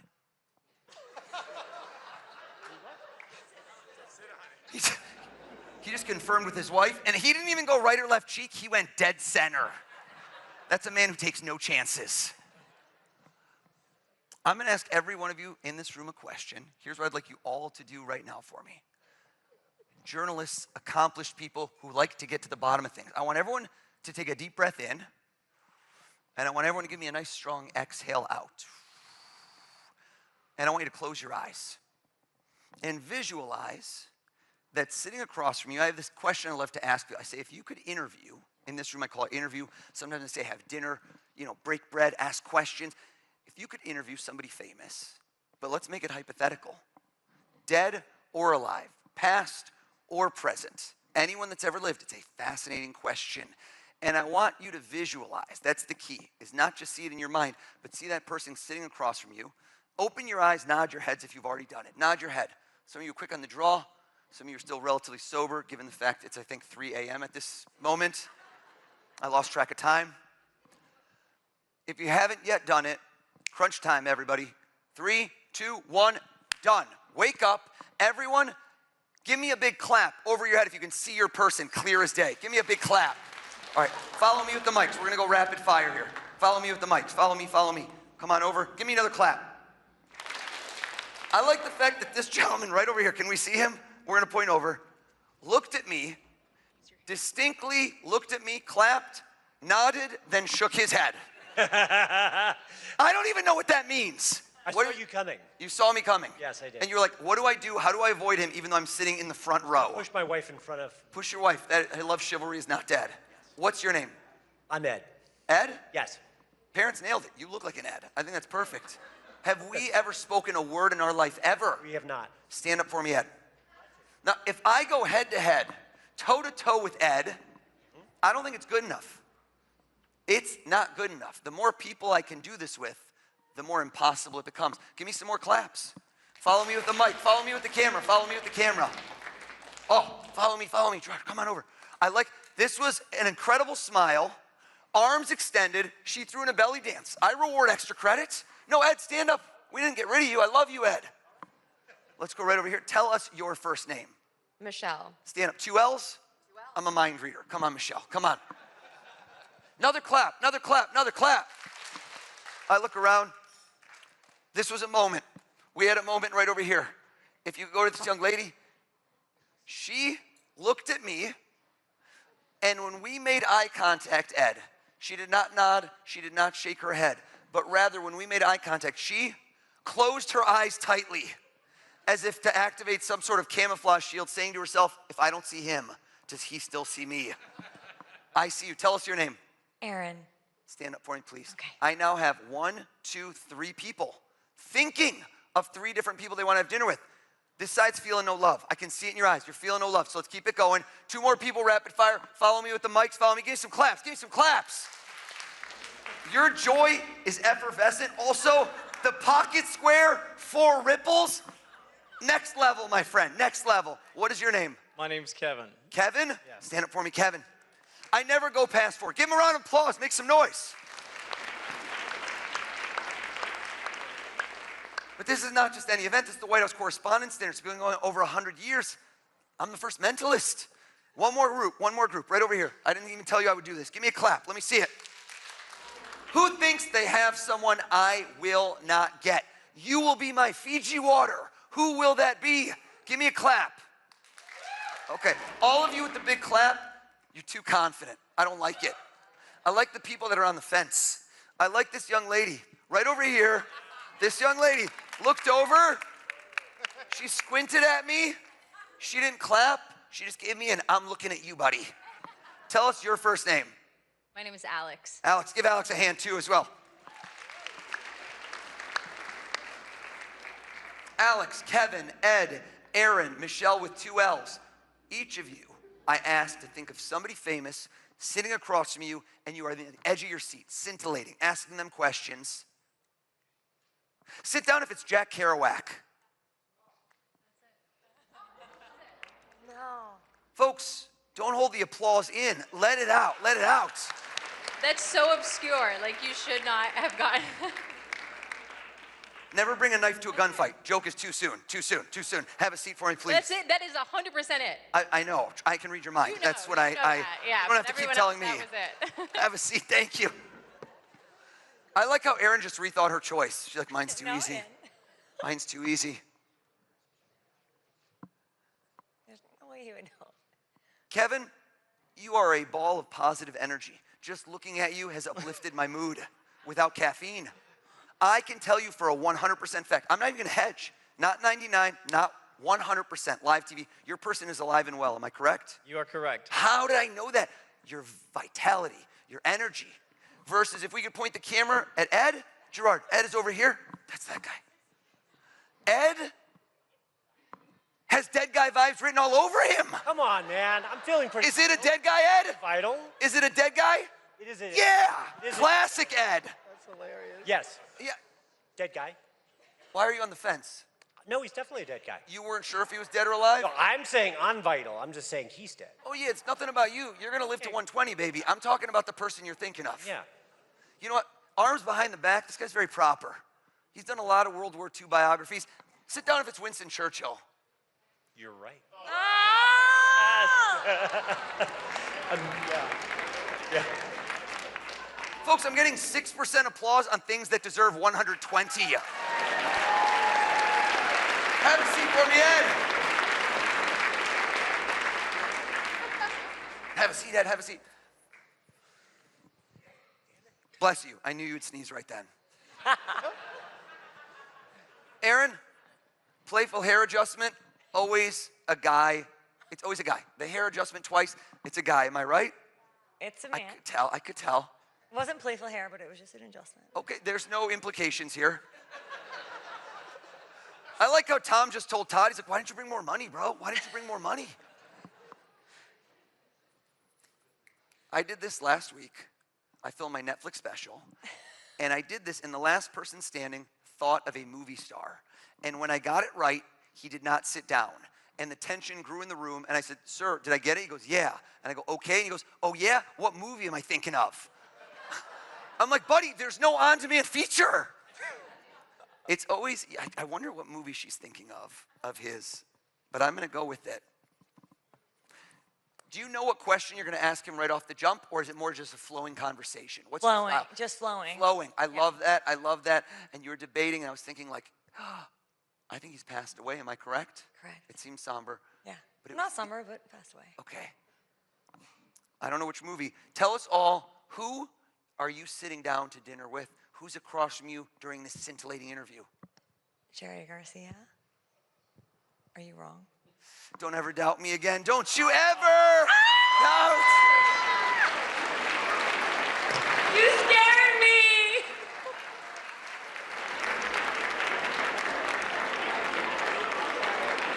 How did you know? Oh my God. All right, Austin. Guy next to her dropped an F-bomb. We're That's not on my the hot mic. husband. We're okay. We are okay. Michelle with 2 L's. Kevin with the tremendous smile. We have an issue right now. We have a problem. You don't realize it. But the issue is that so far tonight, I'm on fire. No, don't you smile, Kevin. It's a bad thing. I set the bar too high too soon, which means that right now, I can no longer guess who you're each thinking of. Because you will say to me later, what'd you think of that guy O's? And you're like, he's pretty good, but then he did it 4 or 5 times, he plateaued. Kevin, I don't plateau. I peak. So I'm gonna hand each of you We're gonna hand you each a poster board and a marker. If we can grab, come on, I need you. We're gonna hand you each one. Don't open the markers yet. The markers, just because people try to unscrew them, they just pop. Don't do that, Kevin, don't do that. Hand each person one, and each of you, very important, don't open the marker, hold them close to you, hold them sideways. Landscape is good. Okay. A little twist there, Kev. There you go. Thank you so much. Beautiful. Freeze. I'm not going to guess who you're each thinking of. I'm going to do something exponentially crazier. You're going to talk about this for years. This Frisbee I purchased for 82 cents. Amazon Prime, free same-day shipping. This Frisbee has a 1.5-star review. This is literally the worst Frisbee in the world. I could have my friend Tom Brady right here trying to throw it to you. It would not land. It does not fly true. Let's see. Who could we get? The president? Yes. No. Will you just throw it for us? Is that okay? I don't know if I can aim it. Secret Service, is this okay? They just went code red, mentalist, no. Is that, I can't throw this. We'll see what we can do. We'll see what we can do. I don't know if I can aim this thing, President. There, okay. You know what? I have a better idea. Throw the hat out in the crowd. Let's go. Someone catch. Or nobody catch. Glassware down. This guy just became his VP running mate in 2028. Hear me out. Okay. Are you okay? If you'd like, this is entirely your choice. You can help me, but the Frisbee goes further than the hat. So it adds elements of excitement and randomness versus the hat had about 3 people to land because it appears I've made half the room disappear. Would you like to keep it or would you like to throw it onwards and make this even more random? Actually, I would love to keep it. Would you like to join me on stage and be my mind-reading protege? Oh, why not? Give her a round of applause, everybody.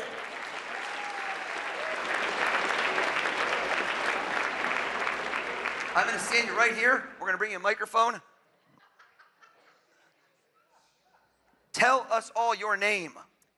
My name is Diane Williams. Diane Williams, have you and I ever spoken a word in our life? No, never.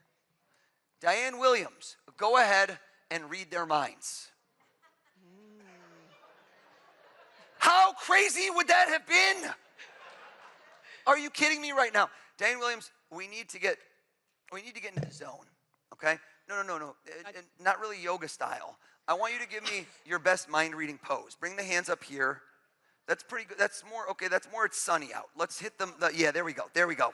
Diane Williams, here's what I'm going to do for you. I'm going to assist you. Look at me.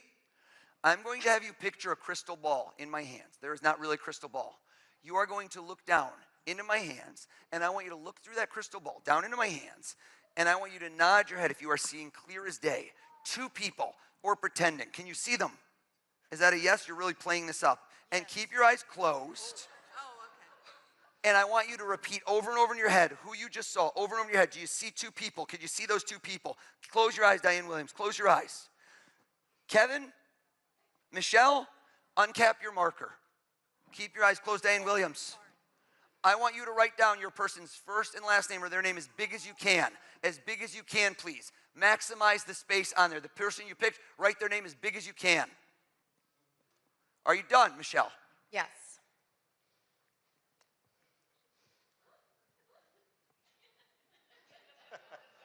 Take your time, Kevin. I'm getting bored of my own show.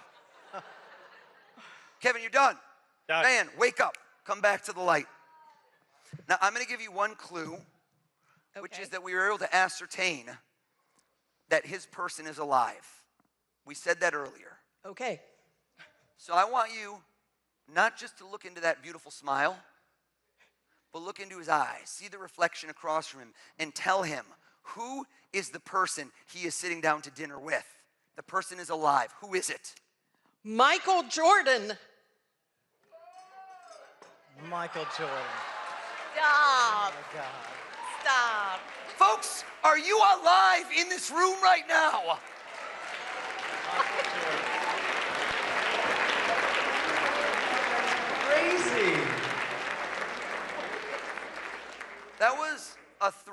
out of 10 on something that should have been a 12 out of 10.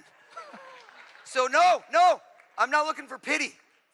If lightning strikes twice here at the Waldorf Astoria and Diane Williams nails this, there better not be one butt still in a seat unless you are mobility impaired, in which case I want to see a miracle. So you don't look into Michelle's eyes, you look into her soul, and you tell this woman, okay. Okay. What's that? I just saw one name. Okay, well that's his name. Okay. What would we do? What if we put on your mind reading face? Okay. Diane Williams, get back in the zone. Look at me, stare me in the eyes. Well, her eye contact is very intense, folks. I hold this crystal ball up. We look through it. We see this beautiful check glass. Down, we look down. We look down and we look down and we see a face. And we say to ourselves, who do we see? You're pretending even though God knows this is not going to work, so I'm hoping for the best. Okay. I don't think it's going to work, but who knows? Are you staring at Michelle? Are you looking into her eyes? Look deeper, look into her soul, and give it your best shot. Diane Williams, who is she having dinner with? Could it be JFK? Turn it around, turn it around, turn it around!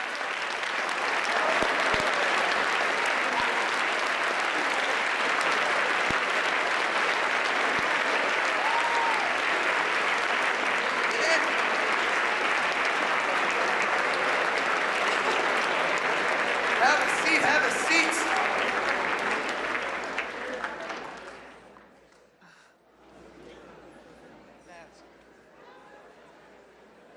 Folks, I'm bringing Diane on the road with me for the record. She's keeping the hat. Really quick, let's see at this juncture in the evening if anybody still has battery life. Grab out your phone. Go to your calculator. I just watched this man clear as day, clear his browser history. Please, go to your calculator. If there's a number, I don't want it. Get rid of it. Clear that number out. And I want to see nice, beautiful zeros out there. Do we have zeros? Hold them up, hold them up, hold them up. Let me see what we got. Okay. I need to see energy. I feed off of it. Who wants in? Who wants in right now? Who wants in? Who seems excited? One guy just looked at me and started flexing. I don't know why. Okay, battery life, still in the green. You're doing pretty well there, sir. What is your name? Josh. Josh? Traditional spelling? Do you want to join me? Let's get him up here. Let's hear it for Josh, everybody. Josh, come on up, partner. Let's bring you up. Josh, here's what I want you to do. I need to get somebody else in the mix. I want you to do two things. We're going to fact check this. You're going to type in this in. One more partner in crime. Pick somebody out there for me to help me out. Who's it going to be? Dina. At your own table. Okay, so I like the nepotism here. He's like, let's just stick with my own table. Dina, do you have your phone as well? I do, yeah. Stand up. Dina has no cover, just living dangerous over there. This trick is about to be called Apple Care. Dina, should we swap? Josh, come with me. Dina, I'm gonna bring you in as well. Dina, since I didn't get to throw a Frisbee, are you have your calculator open? Yes. Please open it up. What do we have? Is this an amortization calculator? She's doing my mortgage calculations is what I'm seeing. Okay, I'm sorry. It's okay. I don't know what this one is. I can't do, this is like the buttons are too small. I can't see anything. I'm so sorry. I gotta use someone else because I can't see. Put the brightness up. Grab yours. This one's big even though you're at 7% battery. I love it. Dina, give us a number and we're gonna go on stage. Come with me, Josh. Give us a number and I want you to do this. I want you to give us a birthday. Come with me. You know what? Join me. We'll bring you up. Josh, you're gonna be on deck. Josh, sit down. This gentleman, come with me. Oh, wait. I need you. Yeah.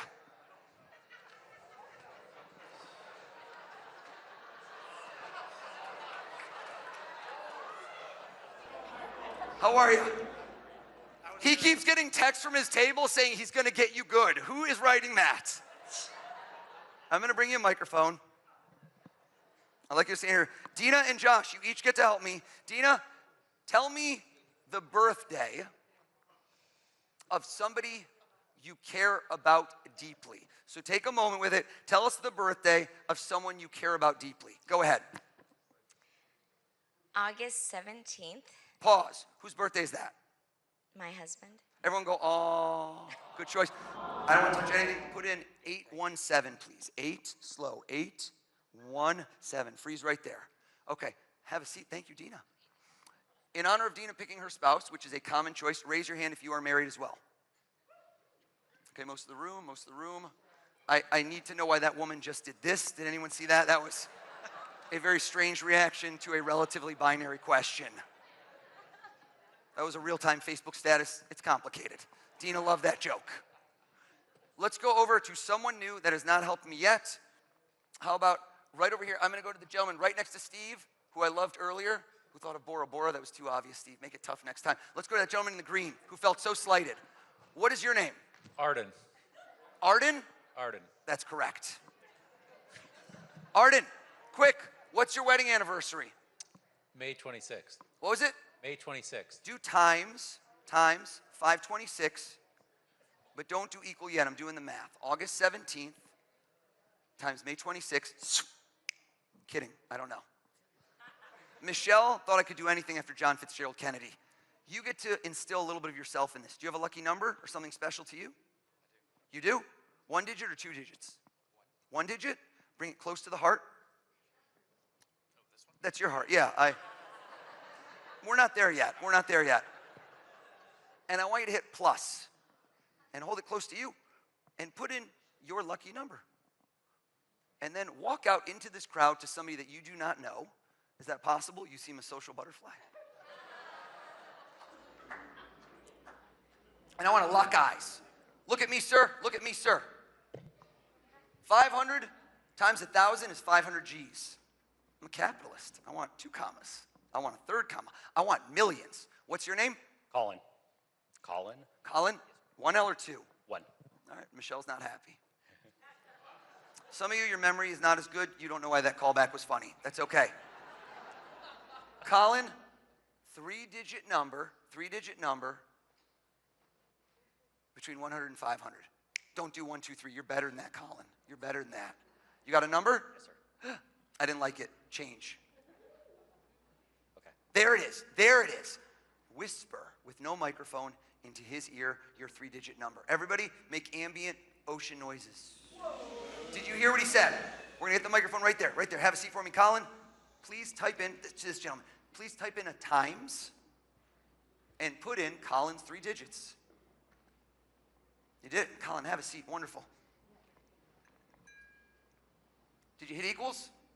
Not yet. Please. All right. Got to be over 30 mil. It's got to be over 30 million. Is it over 30 million? It is. Okay, I thought that was lightly impressive, but no, it's okay. I don't need the pity applause. Thank you, though, Bobby. Thank you. I'm ready. I'm ready for you. Oh, yeah, I'm not Rain Man. What do we get? That's what calculate, yeah. Read the number. Yeah. All right. 53 million. Hold up. 53 million. 670,000. 600. Oh, I didn't leave enough room. Okay, I'm gonna wrap around. 53,670,000. 682. $682. Bam. Have a seat. Give them a big round of applause. All my helpers. Dina, Josh, way to fact check. I appreciate you. Did you hear me say dollars? Imagine that you go to your ATM, that you swipe your card, that you type in your PIN code, or if I'm there, I do it for you. And suddenly, in your checking account balance, $53,670,682. How would you react? Let me see some faces. Okay, I like how some of you didn't hear the key word, checking account. This is not an interest-bearing account. I like how one guy swore under his breath, like tariffs. Folks, you should deploy this capital. Like my man right over here, Todd Blanche, looked at me like that was low.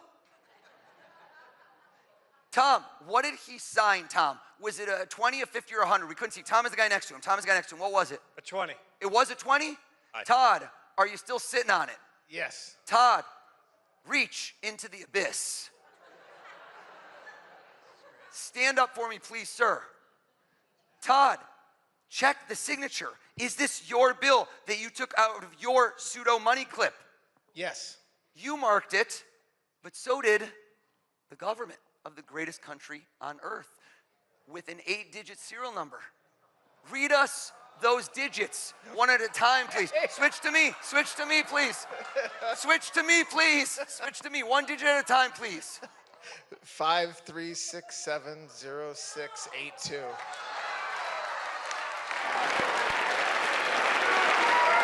Thank you very much, everybody!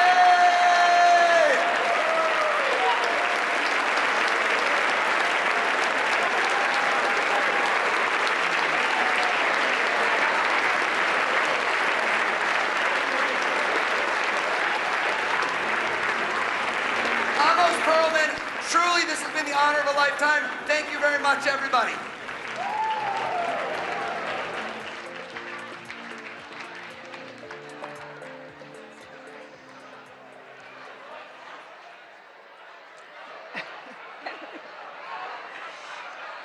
Wow. Oh.